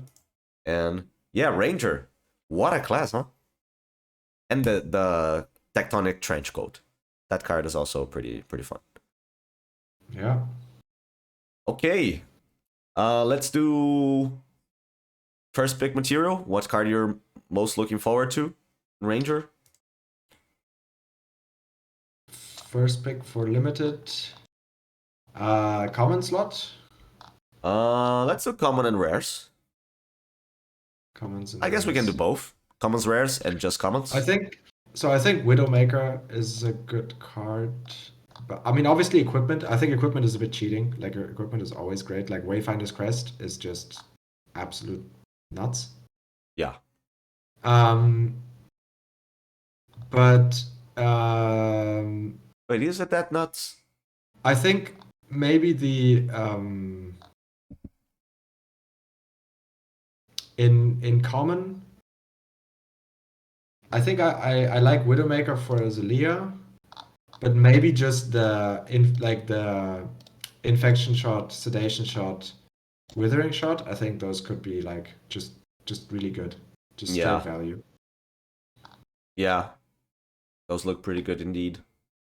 And then at rare, I like Fletch Red Tail, Fletch Blue Tail, and the laces. I think though the laces are going to be very powerful. Yeah, I think the laces, any of the laces, if I had to name one, just go with Blood Rot, I think everybody's going to start with Blood Rot, and that's probably not a bad place to start. So, yeah. Yeah, Frailty, not that bad too, especially against ninjas. Mm-hmm. Yeah, I like Lace. If I had to choose one between the rares, I'd go with probably Lace with Blood Rot. Yeah, has to be. Makes sense. Yeah, and for commons, I like Falcon Wing too. Mm-hmm. Just a good old head jab. Yeah. It's not that good against inertia tokens, just because you need to end your turn with it in Arsenal to make use of it in the next turn. But you know what? I'm just gonna say Lace with Blood Rot, Infecting Shot. That's it. Those are the safe picks. Inertia tokens will work against any arrow always, because you always have to put the arrow in the arsenal. So. Yeah, but I mean, Falcon Wing is a way that you have an arrow in arsenal, shoot it, load another thing, like to attack twice. Oh yeah, I got you. Yeah, I feel like so. Let's go with Infecting Shot, Lace with Blood Rot. Those are the safe picks, obviously. And sounds about right. Yeah, that's Ranger for outsiders. All right, so now we'll go into the dual class cards. So let's get into it. Why don't you start us off with Flick Knives? All right, we're starting off with a bang, a legendary assassin and ninja equipment. So this is in the arm slot. And it has 1 defense, Blade Break, and it says, as an attack reaction, you can basically throw one of your daggers at your opponent. And the way that it works is that it will just deal 1 damage to them, and it counts as having hit, and the dagger then gets destroyed. Yeah. So, what do you make of this? I don't see it. That's the thing. I guess you do play it in Assassin just because you don't have good arms otherwise. But for ninjas, this is not that good. It doesn't help with Mask because Mask of Momentum says that you need to have 3 chain links in a row have to hit, and this counts as a hit but not as a chain link. So there's that. Obviously, destroying your dagger, it's a pretty big cost. There are some cards that get daggers back, but yeah. Wait, but does that count as a hit on the chain link itself? No. So let's say like if I like I block, so I hit you with a Kodachi and then I play an attack action and you block it, and I flick the dagger at you. That chain link still has hit. Like and it is an attack action card technically. But no, I think that the hit trigger is from the so let's say Kodachi, they both hit. Now an attack action. Your opponent blocks. You throw the dagger. Then the mask doesn't trigger because the attack it has to be an attack action that hits. For the mask. But the chain link still hits. So the next attack action that you play will still threaten mask. Okay, yeah, that's if I think that's that how works it works like that. Yeah, that is a way that makes it less shitty of an arm slot. So yeah, that might be how it works. It does make sense, at least in a power level style. So yeah, I think a way that you can look at this is that if the game plays out in a way where by the time you throw your daggers, you don't need them anymore. Like you wouldn't have activated them anyways anymore. Then this kind of acts as a equipment that will give you 3 value because you can block it for 1, and then you can throw both of your daggers at your opponent. So it would be better than Goliath Gauntlet or Breaking Scales. The thing is, ninjas, you can always use your Kodachi, right? It's for very ninja, rare for you to have a scenario where you're not Kodachi. Yeah. But I guess you only need one. Like one Kodachi is pretty good. The second one is not so much. Like it's good into late game locks, but I don't think that's a real thing. Well, I mean, one big upside of this is that it's completely unblockable. Well, not completely, but it's basically unblockable damage. Yeah. Like your opponent specifically needs some kind of prevention effect in order to get around this. Yeah, but the opportunity cost of not playing Shuko or even Breaking Scale is always a 2. Yeah, that's kind of like the issue. I think that all that being said, I think for Ninja this might not be that exciting. To your point, what I'm interested in is, let's say you go Kodachi, it hits. You go Surging Strike. The person blocks. You flick a Kodachi. Has that chain link hit? I believe so, yes. You did hit on that chain link? Like a hit happened in that chain link, but it wasn't the attack. But will the third attack hit and draw off of mask? I think so, yeah. I guess that's okay then. I don't think obviously we will have to wait until we get the rules for this. But I think that's how it would work. Okay. Yeah, and for assessing there's also some awkwardness. But I do think that the opportunity cost of of losing your weapon for the rest of the game is actually, for Ninja specifically, it's quite a lot. I do think it's not rare at all that you have a turn where you Kodachi twice. Yeah. And especially this, the thing that's so nice about the Ninja is so you can do this, you can use this to deal the last point of damage to your opponent. But if your opponent is at 1 and you're a Ninja and you have 2 Kodachis, you're probably winning anyways. Because the Kodachi lock is such a big threat. You don't work in such a way that you don't even need this. You who cares? Exactly. Who cares? You just if I keep a blue card in hand, then I can probably win the tempo back. And then I get to keep a blue card and another card, and that gets me all of the tempo, and then I win on the next turn. Yeah. And for Assassin, there's the awkwardness. Sorry. And that's specifically where having 2 Kodachis is actually really good. In the very late game, you really want the 2, because then then this thing where like, oh, it's 2 damage, but it comes on 2 separate sources Yeah. is like so much better than just having like a straight up, like even like a straight up 3 damage coming out off your weapon is like way Yeah, worse the than Ember Blade, Goliath for Clutch. example. Yes, for sure. Exactly. Okay. I guess for what I wanted to say is that for Assassin, there's also the awkwardness of the way that the daggers are worded. You don't actually get the -1 if they've blocked. So let's say you go Command and Conquer. The person blocks with 2 attack actions. You flick a knife, and you do the Still 1 like damage, that. you lose the dagger, but it doesn't diminish the block of the attack actions. Yeah, Because only they've the already next one. blocked. Yeah. Yeah, it's only the next. The only difference, the only thing is with the reaction dagger. So if your opponent plays an defense reaction, and then you can in response flick the knife at them, and then the defense reaction will block for 1 less. Yeah. But Okay, all things how good is considered, that? even if it is not like a best in slot for either class, I like that, because then it would be probably a cheap card. And then, like, I don't have enough money to buy a Shuko, or, well, for Assassin, I guess you just use Goliath Gauntlet and it's better.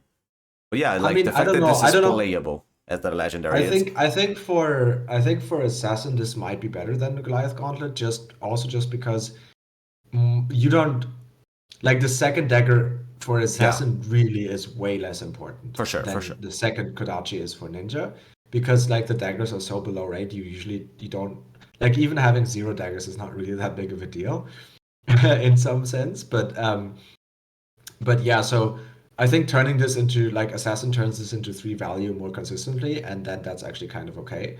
Um, but even still, this is not terribly exciting as a legendary. Yeah. Okay. Now we have the Mask of Shifting Perspectives.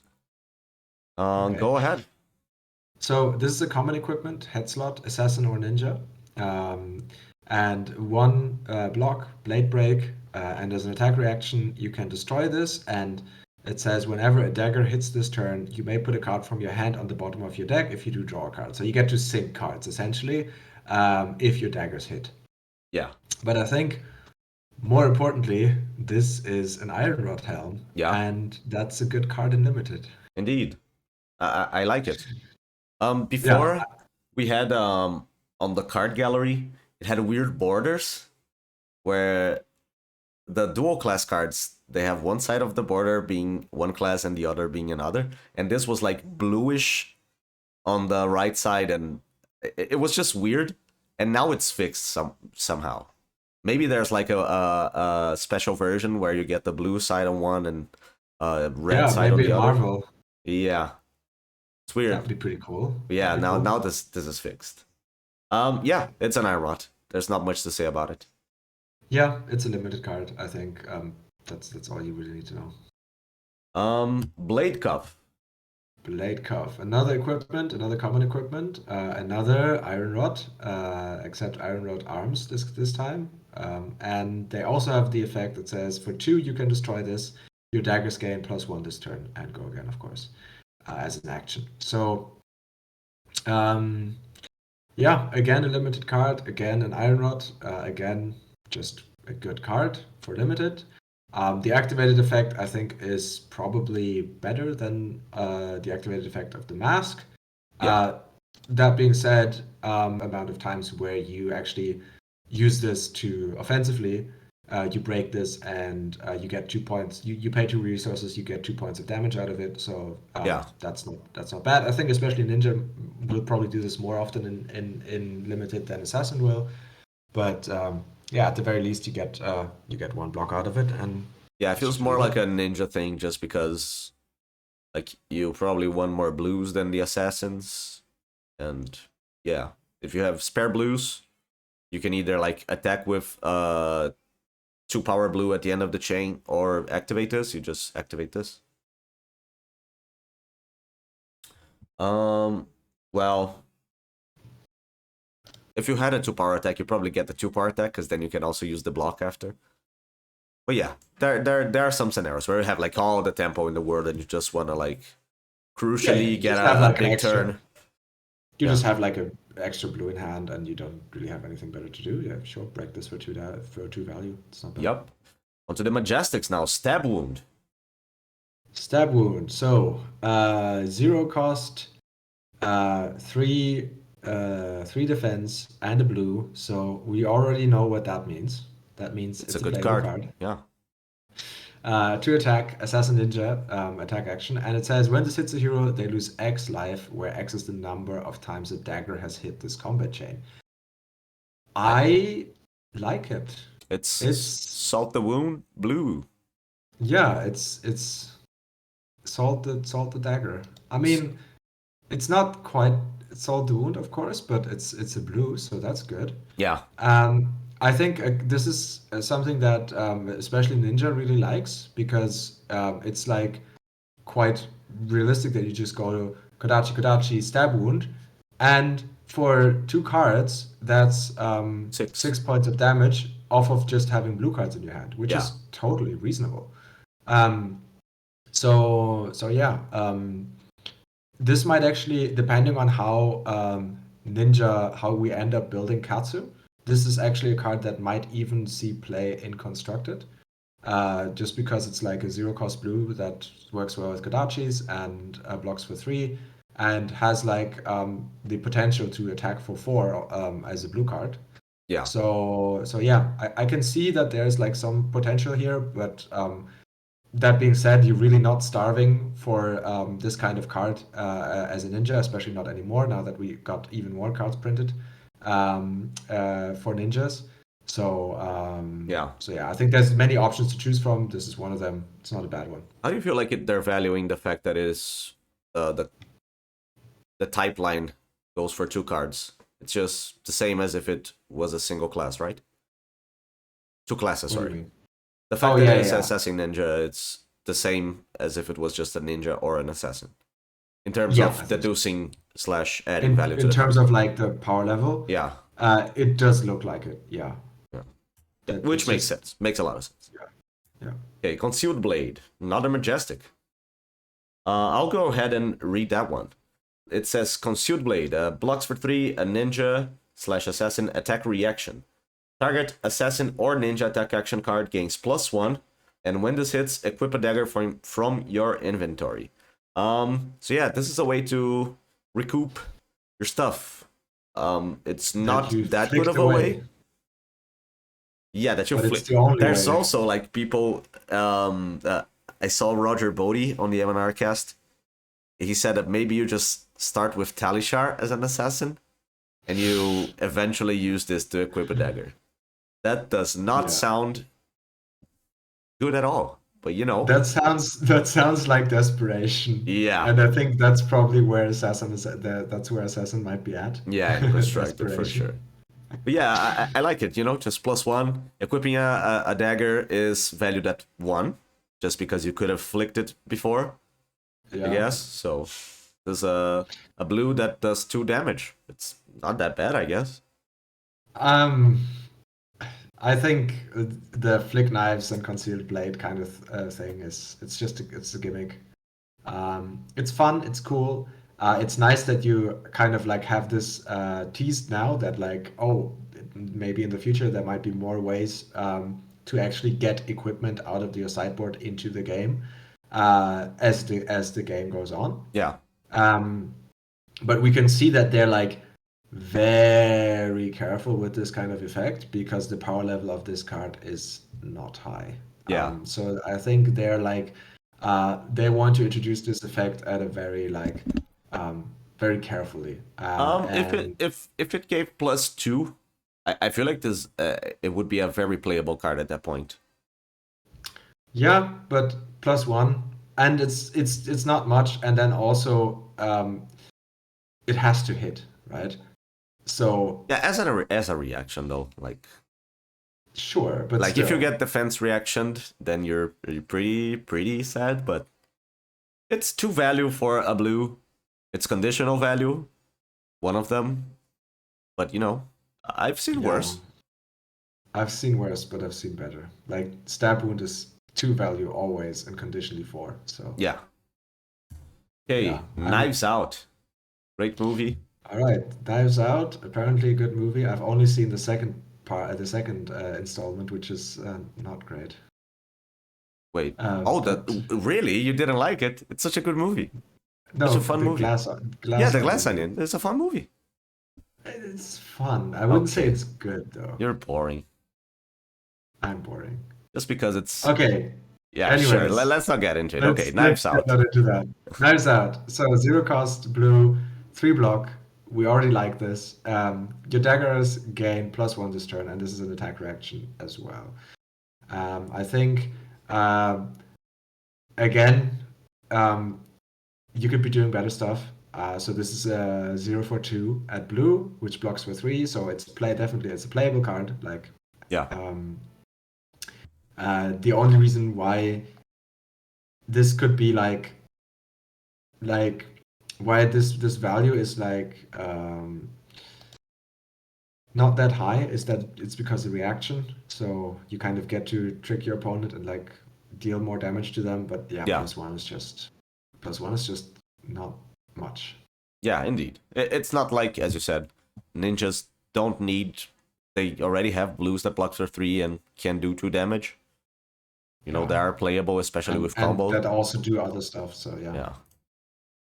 Bleed Out. It is a red that costs 2. Assassin Ninja, once more.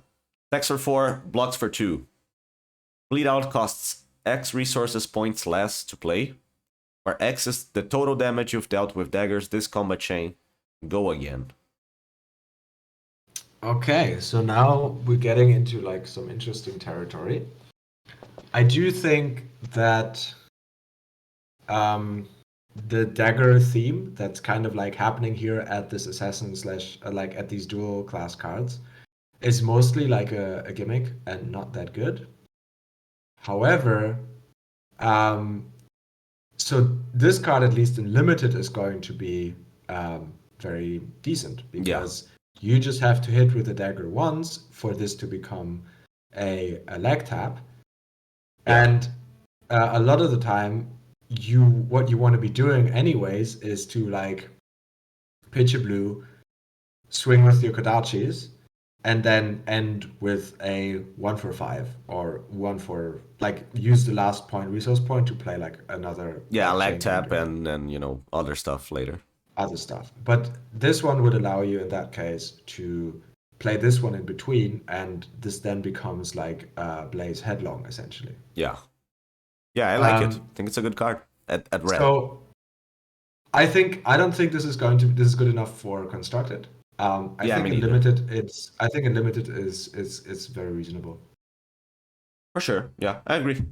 I guess I could see play in constructed just because people are not blocking Kodachis that often. If they do block the second Kodachi, like to stop mask, then that's pretty sad. But you know, that's still a leg tap with no other text. It's playable. We used to play it. Yeah, but I think we're getting better things. Yeah, we're getting as like access to 6 different leg taps. So maybe this yeah, we don't and I need a think set this of... is definitely one of the weaker leg taps. So Sure. So yeah. It can be better than a leg tap though. Hurl. Hurl, 0 cost, 3 attack, go again, 2 blocks. So this is a head jab. But it has the text that as an additional cost to play Hurl, you may pay 1 resource, and if you do, when this attacks, you also get to throw a dagger at your opponent. So that's the same kind of effect that we had on the legendary. You have to pay an extra resource in order to activate this, and other than that, it's just a head jab. So what's your initial thought on this? It's a head jab. If it works like we were talking about, then maybe it has applications like against aggro. I feel like just getting 1 or 2 mask triggers off is enough to be worth it. And there you don't really use the fact that you have the Kodachi lock that much against aggro, just because, you know, the games don't usually stabilize at once. Someone is dying like real quick. if both players are at very low life. And so yeah, I'm not putting it in my deck, but I could see it being usable. It's at least a replacement. Let's say like you don't have some of the majestic attacks and stuff. It's okay. Yeah, I tend to agree. I'm not putting this into my. I'm not scrambling to put this into my deck. Um, there's maybe like some applications, but there's definitely applications in limited. But in Oh yeah, for sure. constructed, again, I think this dagger throwing thing is mostly a gimmick. Yeah. Okay, plunge. We've got plunge. So 1 for 3 with go again and 2 block. And it says when this hits your next dagger attack this turn gains +1. It's a bad card. Exactly. This is a leg tap only if it hits. Yeah, it's a bad card. Sure. It's a bad card. That's just a bad card. I'm surprised, yeah, how bad Now, this is actually. for ninja. For assassin, it's pretty good. Just having access to one resource to use. So like you can go as Arachne, just go stealth card, pitch a blue, plunge, play a 2-cost attack. It's pretty good. I guess maybe that's kind of like because because in assassin you don't really have that many leg taps, and so this is a leg tap for that the assassin can do. Well, not really So, a leg yeah. tap. You're not swinging the dagger, probably. You're like if you swing Well, the you dagger. could. Why then not? You can go 0 for 3 with the stealth card, then you play plunge, and then off the blue, and then you ended up with your dagger. That's a bad turn, no? That's 3 cards for 3 for the Great. stealth. We're assassin though. We're happy about anything. I mean, we can 3 have. cards for that's not good. I feel like I don't like it. That is the daggers are just so bad. Oh my god. Although you can like go instead of going start with stealth, you just go plunge first, and then the person's like, oh, maybe I'm getting daggered, and that does something. But if I'm getting daggered, I'm already happy. So Yeah.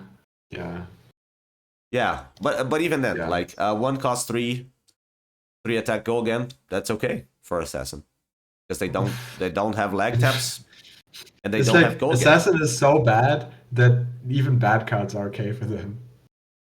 It is okay in assassin. Come on, because I feel like the play pattern in Arachne is gonna be a lot like just go a stealth and then a 2-cost 6 attack. So you have 1 resource floating. Why not transform that into 3 damage? It's okay. But if this were a 3 block, then you could just block. Anyways. Yeah, Let's true. move on. Yeah, you Let's could just move on. block. You could just, but this is better if you have the tempo than blocking. Yeah, it is. Okay. Yeah, but then it's a 2 block. Yeah, like so, maybe you want. I feel like the first red plunge and only the red ones. You'd never play any other version of it and being happy. 1 or 2 red plunges in Arachne specifically, not in. I mean, I guess Benji can make use of this, but it's. Benji, yeah. But it's not the best on. It's like it's a very mediocre on hit. Well, at yellow, then it is yeah. It becomes like at yellow, it becomes the red in Benji. It becomes a Twin Twisters.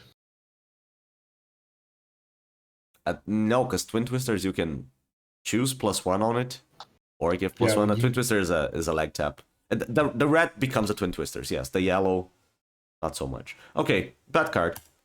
Short and sharp. Short and sharp. 1 cost attack reaction, 2 block, and target dagger gains +3, or target attack action card with 2 or less base gains +3. So this is poor man's Razor Reflex. Yeah, I don't like it. The 2 or less base power gaining +3. I don't like it. I think this is a Benji card. I think in Benji the red is playable. Because you sneak under your opponent's defense, so they can't block it, and then you buff it afterwards, and you can just kill them. So, Sure. Yeah, I like it. Blocks for 2. But yeah, I like the red one. I don't like I'm not gonna be playing like a bunch of those, but like having like one of those in your 30 card limited deck, I think as Benji is going to be quite reasonable. For sure. But yeah, by and large, this is not a great reaction. Okay, you can pick plunge or short and sharp in Benji. Red version. I feel like I'm going with short and sharp. Oh yeah, for sure, for sure. Blue version. I feel like I'm going with short and sharp. Okay. There's no just plunge is bad. I feel like that's what I'm. I think we agree. Yeah. Mask of Malicious Manifestations. What a nice alliteration name. Yeah, and it's got a nice artwork as well. Yeah. So again, head equipment at common. Again, this is Iron Rod Helm. So we're already in favor. And it says for 1 resource and put a card from your hand or arsenal on the bottom of your deck and destroy this. And you reveal cards from the top of your deck until you reveal an attack action card, put it into your hand, then shuffle, go again. So this is a ranger card more than anything, I would say. And we're now into the Assassin Rangers, yeah. Yeah, so this was Assassin Ninja, now we're getting to Assassin Ranger, that's right, that's the first one. And yeah, so you know, as you might have picked up at this point, we're fans of Iron Rod Helm or Iron Rod Equipment Unlimited. Yeah. And this actually has this extra upside of, as we alluded to before, that Ranger sometimes runs into this problem where they can't attack because they don't have an attack action in their hand and their weapon doesn't attack. And this allows you to search for an attack action. And specifically, it will always find an attack action. So I think in limited, this is actually this is a first pickable card if you're looking to play Ranger. Yeah, the shuffle part I'm not that big of a fan of, but if it's early enough into the game, then sure. Yeah, shuffling is never like amazing, but I don't think it's that big of a deal. Yeah, I guess yeah. I don't know. I don't like it. I don't like shuffling.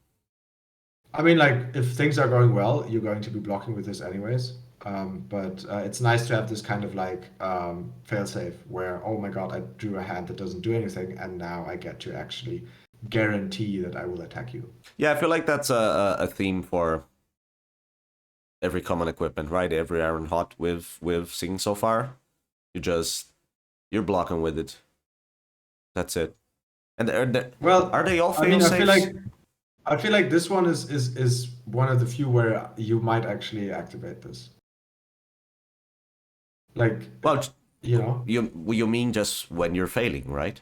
I guess when you only have like blue cards in hand, yeah, it's just a fail-safe.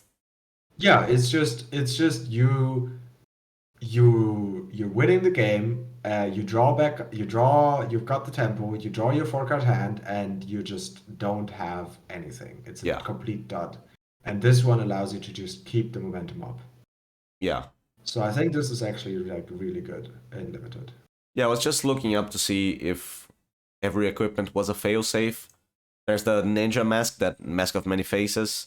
That's not a fail-safe. Well, I guess it is in a sense. Yeah, that one helps. Yeah, it's true. Like it's a kind of a common theme that we see here in this common equipment slot is that they give you consistency in what your deck is trying to do. Yeah. And they give you something to do if your hand is not great. Yeah, which is really, I actually now think of it, it's pretty good, right? Compared to, let's say, Uprising, where the equipment was like, well, there was the whole AB thing, which you've needed AB, but like the Sash of Sandakai, they were all like power equipment. They were not like fail-safe things. Yeah.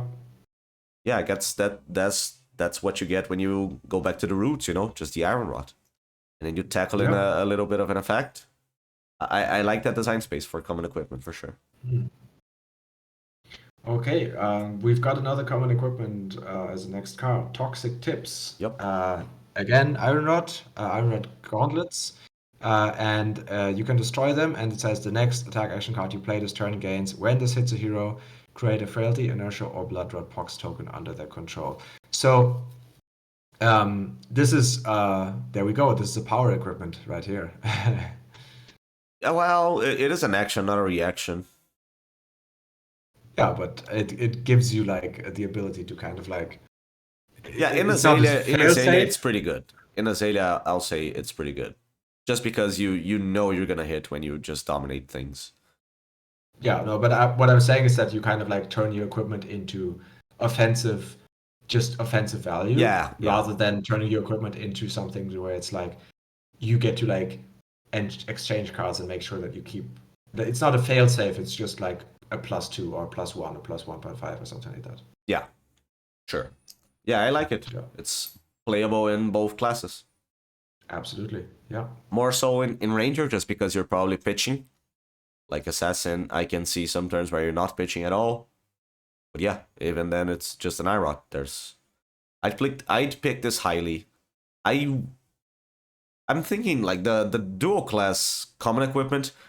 It's pretty first pickable. Like I wouldn't first pick. Oh yeah. You were talking about it. I wouldn't first pick the Wayfinder's Crest, the Ranger one.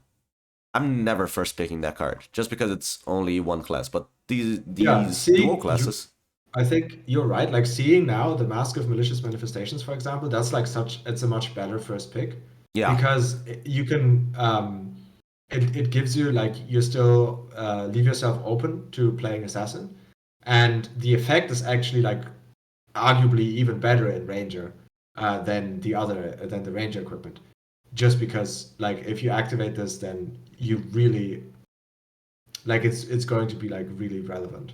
yeah, yeah. Dual class equipment, I'd say first pickable for sure. Yeah, that's Although probably we where you do want have to the start. generics to get into, and there are some nasty ones too. So. Oh yeah, for sure. Codex of Bloodrot, the Codex cycle. They're all a bit Yeah, different, so let's they're go all a through bit them different. So one at a time. let's go. Yeah, let's go one at a time. I mean, they're all the same that they pitch for two. So and they block for two. So that's in that sense they're all the same. Yep. And this one says each hero puts a card from their hand face down into their arsenal, and you create a Ponder token under your control and a Bloodrock Pox token under each opponent's control. Yep. So essentially, this allows you to reload without spending a card because the codex will replace itself at the end of the turn. Yeah. Um, Replacing yourself at the end of the turn is obviously not as good as straight up drawing a card, Oh, but still, in terms of card economy, this is obviously like a great deal. yeah, because you get a And box out of it. because exactly, you also get a blood red pox out of it. Like if it would only allow you to put a card into your arsenal, then that's kind of like a death dealer activation, right? Except you don't get to draw the card immediately; you get to draw it later. Yeah. So then that's kind of like mediocre.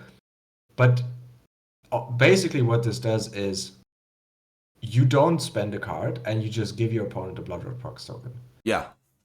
And Exactly. so that's great. And all of this is a theme that we have with all of these codexes is that they replace themselves and they have an extra effect. So they're all very powerful. Yeah, the way I like to think about it is that they're free token. The token they create is the free part. The fact that it's a ponder, as you said, not that good. So I'm willing to say this is not exactly like free to value because you're creating the blood rot. I'd say this is free like 1.75 just because you're not sure if you want the card in your arsenal, but that's where the trench coat comes in, the Tectonic trench coat. And then there's the codex. I like this one. This is the one I like the least of them though. Another thing that we have to add here though, which is very interesting about this card, is that this is not MA. This is not MA. So that means that you can rip blocking cards from your opponent's hand with this. Yeah. So this might allow you to actually push over your opponent's defense because you force them to arsenal a card. And if they don't have a defense reaction, then they can't block with that card. Yeah. And obviously, provided that they don't have an arsenal, right? And so this might actually allow you to really make their turn quite awkward. Yeah. Because maybe what they wanted to do was block with two cards and then use the last card to pitch. Now you're forcing one of their cards into their arsenal, and then now they have the option of blocking with 2 cards and not attacking you, and just kind of like having that card in arsenal and just giving up tempo completely, or just blocking with 1 card, pitching the other card, and then still having like made this kind of awkward play that they didn't want to for do. sure. Yeah, there's a lot to the codexes. I feel like they're pretty high power level for sure. Absolutely. Especially if you can make use of the ponder, like you can go around the ponder inconsistencies. I think all 3 codexes are constructed level, constructed power level, and I think they're all going to be seeing play in some form. I agree. Yeah. Codex of Frailty. Codex of Frailty. So this was the first one that was spoiled. This one, I think, so far from what I've heard, is the one that people probably value the highest. Yeah. Yeah, it's not hard to see why. This is a very powerful effect. So what it says is that each hero puts an attack action card from their graveyard face down into their arsenal, and each hero that does discards a card. And then again, you create a ponder token, and your opponent gets a frailty token. So the main thing that's happening here is that okay, you give the free frailty token to your opponent, which is nice, but then you also, if you play this when you don't have cards in your hand, then your opponent does not get the upside of putting a card into their arsenal. Like, they don't gain anything from that, because either they have to discard a card, so it's net 0 in terms of card advantage, or they just choose not to do it, or they already have an arsenal. They can't. What? It's not a me. They need to. If the arsenal is free, they have to do it. Yeah, or they have an arsenal already, and then the effect is just for you. So you just get to put a card into your arsenal, and you don't have to like pay for it. Yeah. And so yeah, this is actually like, it's like essentially a full card of value plus a frailty token that you give to your opponent without spending a card. Yeah, if you play this with just it in hand, like just 1 card turns, it's pretty good. Like, just get an arrow into your arsenal, shoot it, get a ponder, give a frailty. That's nasty. That's nasty. Exactly. And you get to choose. Not only is it like it's not just a random arrow, it's like you choose. Right? You choose the Yeah, for sure. It's the best arrow. It's the best arrow that you have in your graveyard. Yeah, and I guess it is possible that like the opponent only has like blue attacks in their graveyard. Say it's early enough into the game, you just make them get a shitty card into their arsenal, and they have to discard a card. So they'll have to get that shit out of their arsenal somehow. Exactly. Or Guardians specifically. Like, if you got a Macho Grande into the arsenal, it's just sad. That's just sad. Codex of Inertia. You put so this one puts the top card of your deck, of each hero's deck, face down into their arsenal, and then again discarding a card. And again, you have this ponder and inertia token thing going on. And I would say that this is just almost as good as Frailty, or maybe it might even be better. Like, it's hard to say at this point. It depends on how like these inertia and Frailty tokens end up playing out.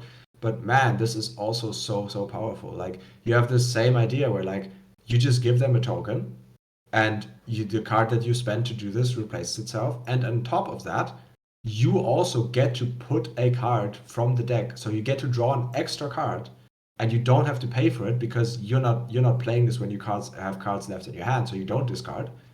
And your opponent can't make use of that effect. Yeah, I'd say the it's not as good, because if you're not hitting the discard, so if it's free from the top, then obviously you have no selection of what to get. So you might get like a non-attack if you're a ranger, and you're just fucked, because now you have no attacks. Where Frailty would have gotten you an attack for sure, because you can choose like. Yeah, that's fair. That's fair. Like, you get to kind of like, there's maybe like a bit more setup that you have to do.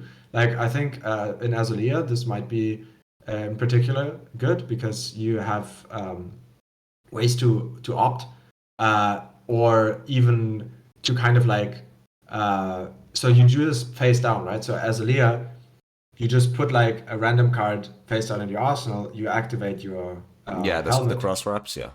the cross straps to opt.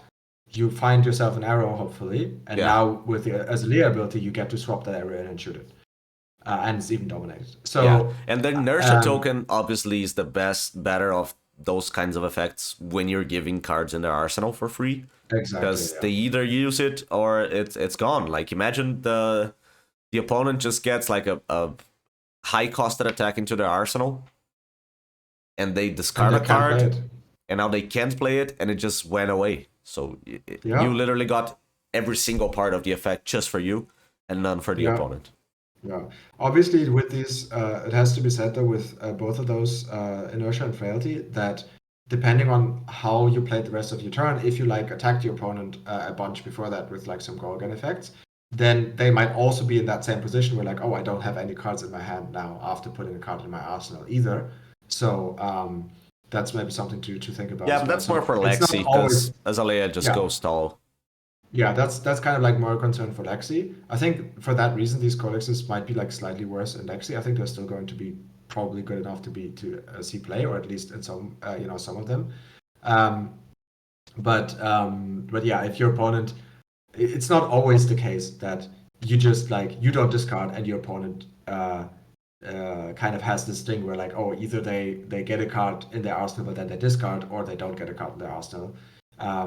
Sometimes they kind of like get this free card effect as well. Yeah, But, if they get to yeah. use the card, then sure. But All that said, we only went through the codexes for Rangers. What do you think about them for Assassins? I mean, assassins, obviously, I think everything else kind of like holds true that we said about these cards just for assassins as well. They're just incredibly powerful. Um, and um, and yeah, you just kind of use them as card advantage, or like just getting like extra cards without having to kind of like pay for that. And it's much needed for assassins because they don't really have many powerful cards, and that's these are like some of the few cards that they have that are actually good. Yeah, there's the issue with ponder tokens again for assassins, just because you might arsenal a blue, and if you don't Yeah. get the ponder token, then it's kind of a bad exchange. I feel like if you hey, this is a horrible blue, I'm not gonna arsenal it. I'm just gonna pass. I feel like that's pretty bad. Yeah, yeah, yeah. But this is where like the uh, as we said, the trench coat might Yeah. actually be better than tunic. So we'll see how that For shakes sure. out. All right, Death Touch. This is one of the first cards that got spoiled. I feel like. Yeah, so this card is absolute fire. So this is a 1 for 6, blocks for 2 only, unfortunately, but has the restriction that it can't be played from hand. So you have to play it out of the arsenal or cheat it into play in some form. And when this hits a hero, create a frailty, inertia, or blood drought prox token under their control. So you get to choose to give them one of the ailments. So yeah, what do you think? It looks. Does it only look like it's straight fire, or is it straight fire?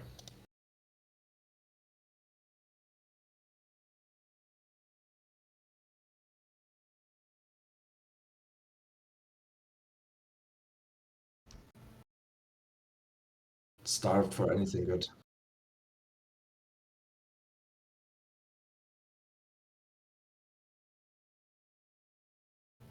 Oh, sorry, I was muted. I feel like for a while. So yeah, my thoughts were just to recap. No, I heard you. I was muted for the recording. Oh, what are you doing? But yeah, we just lost Death Touch. I said that I feel like it's way better for Ranger than it is for Assassin, just because you can, especially for Riptide, that is, because you get the free reload, you can shoot it the same turn instead of having to set it up and then shoot it. So yeah, like the on hits are all pretty powerful. It is, it's just pretty good. I like the card. I feel like it is a bit overrated though. It's not a huge card. It blocks for 2. Like doesn't have. Yeah, I was Gorgon, about to it's say, just- I was gonna say that as well. I think that like yes, it looks amazing. Yes, it is a good card, but I think there's like some awkwardness to this that people don't really realize at this point. it plays amazing with the codexes. So this is like a great card, Yeah. like with the codexes. This is just amazing. But just on a kind of like turn by turn basis, um, you might be in situations where like, okay, as Riptide, you like this card a lot because you can like cheat it into your arsenal, and on the same turn that you draw it, play it out, no problem. But with like the other rangers, you can't use your bow to put this into your arsenal. Yeah. So you might be in a situation where like, oh, I want to end my turn putting this into my arsenal, but also the way that my hand works is I kind of have to block with this, and now this only blocks for 2, and then that's obviously terrible if you Yeah. have to block for 2. Um, at the same time, for assassin, you kind of have that for Azuri. I think this card is great because you can just cheat it in, and with the Azuri attack reaction, and it's like a relevant on hit trigger. And yeah, you're great. You're happy about that. I think Azuri likes this card a lot. But Arachne, I think, has the same problem as Azalea might have with this card, where yes, if you get to use it together with your codexes, you're like in a great spot. But if you're not, then this is kind of awkward a lot of the time, where you kind of need to end up blocking with this, and then blocking with this just is going to feel Yeah. absolutely terrible. Agree. Yeah, it's like people are really I feel like people are rating this at a majestic power level. It's definitely a rare. Yeah, I agree. Or rather, I would say it's kind of contextually on the hero. I think the heroes that make good use of it, it is essentially a majestic power level. But for the heroes, I think like for Azalea and Arachne, I think this is going to be like very, and also Lexi, this is essentially not going to be all that great. Yeah. Toxicity. I like I like this art and the card, but it's not that Okay, good. toxicity. So 0 cost, non-attack action, 2 block. The next assassin or ranger attack action card you play this turn gains. When this hits a hero, they lose 5 life. Oh my god, it's a 0 for 5. 0 for 5. You've heard it here first. So what do you think about this? It's not a good card. Yeah, it's bad electrify. It does have some applications. Obviously, great in limited if you're Azalea, and I feel like that's it. Maybe in constructed if you're Azalea, you might like this card. Yeah, I think this is a bit too cute. Like this is contingent on a bit too many things. Like your opponent kind of wants to. So this is obviously like an Azalea card, or rather, I mean, I guess in some sense, you know what you could compare this to Winter Spite actually, because this forces blocks, right? So this is kind of like a card that you play out. You don't actually deal damage to your opponent, but you're forcing them to block. I mean, Winter Spite actually gets a card though. Like they just Yeah, have to that's pitch it back. true. Yeah, it's you trade like one card for one card, whereas this one is kind of like Yeah, if the person already wants to block, then it did nothing.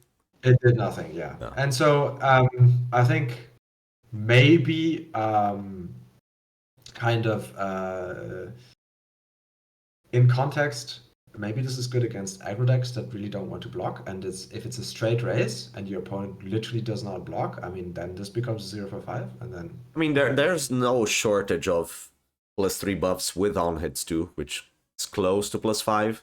And then the fail state where the aggro deck wants to block you out, and it's pretty bad. Yeah, I agree. So yeah, I don't think this is going to see constructed play, and yeah, not even for assassin. I feel like. Yeah, and I think even in limited, this is not going to be amazing. Yeah. If it did block for 3, then it'd be a pretty good card. Yeah, then we're talking. Virulent Touch, love this art. Post Malone is getting ripped. It does look like Post Malone. Yeah. So it's a 0 for 4, and for 2 block, and it cannot be played from hand, so it has the same restriction as what's the other called? Death Touch.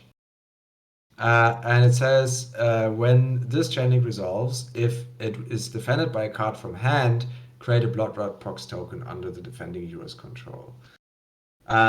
So yeah.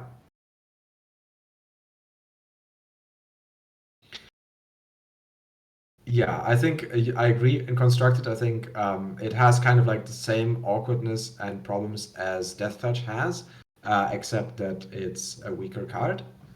Um, in general, like the numbers are just worse. And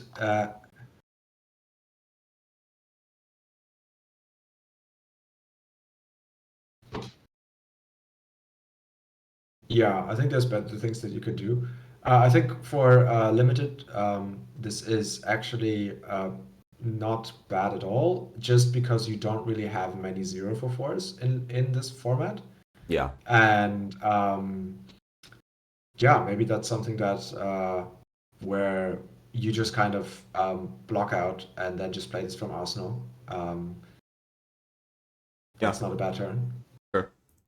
Yeah, one card But transfer yeah, Rangers. I'm not, I'm It's not, I'm okay. not excited about this card. Right, now some traps. Okay, now we finally get to the red traps. So the common traps, which are pitched for only for one. We've got a cycle of 3 traps here. They all do the same. They have the same trap template, meaning that they defend for 3 and they have an extra effect.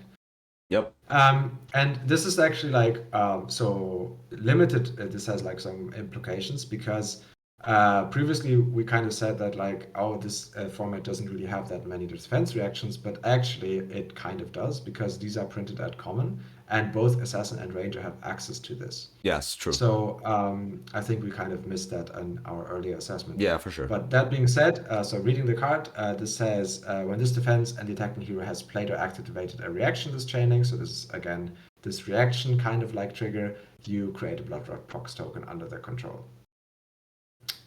So apart from limited, what do you think? Is this a constructed level? Definitely constructed level playable. Yes. This is not, this is not playable in constructed. This is okay in limited. It's a common. You know, you might use it. Yeah, I would say well, in limited it is pretty good. I think in limited it's going to be pretty important because this limited format has like a lot of reactions. It has a lot of like like evasive kind of attacks like Benji and stuff like that. Yeah. So having access to defense reactions is actually going to be kind of important in this format. Yeah. And simply for that reason, I think it's important that we have common like defense reactions at common rarity. Obviously, not everybody has access to that. Ninja is not allowed to play this, but still. Just for that reason alone, it's important. Obviously, as we said, kind of like this trigger off of attack reactions is probably the least reliable. And then, okay, Yeah. you get a blood. If you get to make this trigger, you get like an extra, potentially extra 2 damage out of this. So that's kind of neat. But yeah, I'm not holding my breath for this one. Yeah. Barbed Trap. Frailty Trap. So this one triggers off of attacks with Go again, and it creates a Frailty token. I like the it. rest is the same. I like the Frailty Trap. You like the Frailty Trap? Yeah. I think the problem with this one is that yes, you get to trigger it more often, but by the time that you actually activate this, your opponent might have already attacked you with their Kodachis. Do you know what I mean? Yeah. So the frailty token doesn't really do anything, or like they're already attacked from Arsenal, and the frailty token doesn't really do anything. Yeah, I guess. True. But I think, I think it's the same idea as the other one, where like in limited this is important, in constructed this is probably irrelevant. Yeah. Then Inertia Trap. Inertia Trap, well, same idea. Trigger is the one where base greater power than its base, and token that you give your opponent is inertia, of course. Yeah, this one I like. I really like it. The ranger opponent might be just swinging with an arrow. They buffed it, and they're gonna arsenal another arrow or another buff, and then you just like block for 3 Inertia Trap, and you've got like a full card out of it because they were planning on making an arsenal. I think this is actually pretty powerful.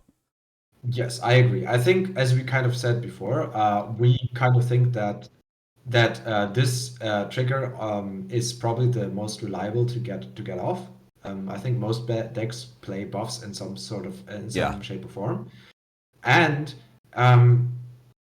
instant speed inertia is actually It's really nasty, good. yeah. It's nasty, and as you said, like I think this pattern is going to be quite common, where they're like, oh, I'm going to play this buffed attack, and any deck really can do that. And I hold back one more card because I want to Arsenal, and then inertia trap is quite a blowout.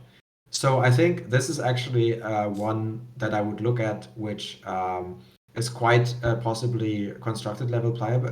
Yes, Constructed agree. playable. Um, in particular, of course, in our boy Riptide. But maybe even assassin heroes might want to take a look at that and see if they can make this one work. Because I think if it does trigger, then it can be really punishing for your opponent. Yeah, against Icelander, Wounded Oh, Bull. oh Which yeah, is Wounded Bull, Arsenal Wounded something? Bull. Yeah, not anymore. Yeah, not anymore. Exactly. Yeah, I feel like maybe the existence of this card at the common slot, it might make it so people just don't Arsenal that much. Well, I guess inertia in general just. But this specifically because it is instant speed, like Well, maybe you I think just this is. I you think just don't Arsenal. the limited sorry, I think the limited format is just going to be like very interesting, because I think there's going to be a lot of play with Arsenal. I think that just Arsenal's just so relevant because it's so important for Rangers, and but then you have like this interaction with inertia where like that kind of like messes things up, and you have and frailty that also kind of punishes you for putting a card in Arsenal. Yeah, Rangers get just fucked by it. But yeah, So even it's kind other of like heroes. and then but then on the other hand you have like this where you get to play these cards which are like overrate, but you have to play them from Arsenal, like Death Touch. So I think there's this limited format is just going to be like very interesting, and there's just going to be a lot of play around, like when do you Arsenal, when don't you Arsenal, when do you just hold something back, and Yeah, when. but this is more like the inertia trap specifically. Like you can't play around it. Oh, you can by you can play around it by saying every time if I attack you with a buffed attack, then I go all in on that turn. I don't hold Okay, it back in sure. Arsenal. Yeah, I see. I see. And if I do plan to Arsenal, I have to make sure that the attack that I'm sending at you is not buffed. Yes, yes. I see. Yeah, makes Either sense. that, or you have a Ponder token backup, because then you can layer it, and like the way it works is that you can, as because you're the active player, you get to choose which token triggers first because Yeah. they're under your control, and so you can resolve the inertia first and then the ponder, and so you like discard a non-existing card, and then you draw the card for the ponder and put that in Arsenal. Is it like? Is it so? Yeah, I saw that in their rules reprise, like the first rules article that they published for this. Yeah, I see. Yeah, nice. That's nice. So yeah, those Okay. were the dual class cards. Those were the dual class cards. So I guess we have I guess like a funny comment and observations that there are no Ninja Ranger hybrid cards, which means Assassin is getting a bigger pool than the other heroes, which probably means, you know, what it means. Like Assassin needs extra support. they need extra support, and I don't think this is going to be enough. Yeah. So what's your initial what's your thought? Like, do you think that the Assassin Ninja cards are better or worse than the Assassin Ranger cards? Do you see that there's like a like kind of like a stronger pool or and a weaker pool, or do you think they're like kind of equal? Yeah, your I feel like feeling? the Assassin Ranger is better just because the Ranger part is better, more relevant. Like there's nothing to write home about on the rares and common slots for Assassin Ninja, and so well, you know, there are some cards like Death Touch and Virulent Touch is an okay card. The traps, obviously, yeah, And definitely the Assassin Codex Ranger. is Yeah, well, and the they're Codexes majestic. are also Yeah, I was they're thinking for majestic. limited. Yeah, I mean, I was actually going to say that in general, that I feel like the Assassin Ninja dual cards feel kind of weak. They have like this dagger kind of like theme, which I think is pretty gimmicky and doesn't look to be very strong. Yeah, And then on the other hand, you have like the Assassin Ranger cards, which are some of them very powerful. Like the yeah, codexes are very powerful, Death Touch, as we talked about, is probably going to be like powerful. And Inertia Trap is also like a card that I'm looking at where it's like, oh, that's actually like a good card. Yeah. And I think some of the reason is that Ninja is getting a lot of really good cards just in the Ninja slot, like just Ninja. And Ninja has already been like of the three classes, the one that has had, I wouldn't say like the most support, but like let's say that the strongest hero, maybe the strongest card pool. Yeah, before going into Outsiders for sure. Exactly, before going into Outsiders, and both like Ranger and Assassin kind of needed a bit more help, and so I think they kind of took the opportunity and printed a bunch of strong like dual class cards at the overlap of those two classes, and kind of gave Ninja a bit of like a you're getting enough other stuff here, so maybe what Yeah, you're getting is I totally agree. a bit less powerful. Yeah. Yeah, so Assassin Ninja, we went over like first pick. I'm not first picking. I don't think we went over actually. Are we first picking anything out of the Assassin Ninja pool? Well, always equipment, but I think that's cheating. Are we first picking anything out of the Assassin Ninja pool? I think the answer is no. Those Yeah. cards are just pretty bad. And Assassin Ranger, I'm first picking Inertia Trap. I think I can see that. Yeah, Inertia Trap I think is a good shout. It's dual class, so you leave yourself open for two Yeah. playstyles. It's a very powerful effect. It's a defense reaction, which I think is very important in this format in general. Yeah. And yeah, I don't hate it. I think Maybe I'm first picking like Blood Rot and Inertia. Yeah, I don't hate the Blood Red one either. Although I think that one, yeah, maybe it doesn't trigger so often. I think you can like if the booster is weak, you might end up picking like either one of the others, like Frailty or Blood Red. You can, I think it's first pickable, but I think the booster has to be pretty weak. Yeah. Are you first picking Death Touch at all? Yeah, I think Death Touch is a card that you can first pick. It's as we said, it's strong on the face of it.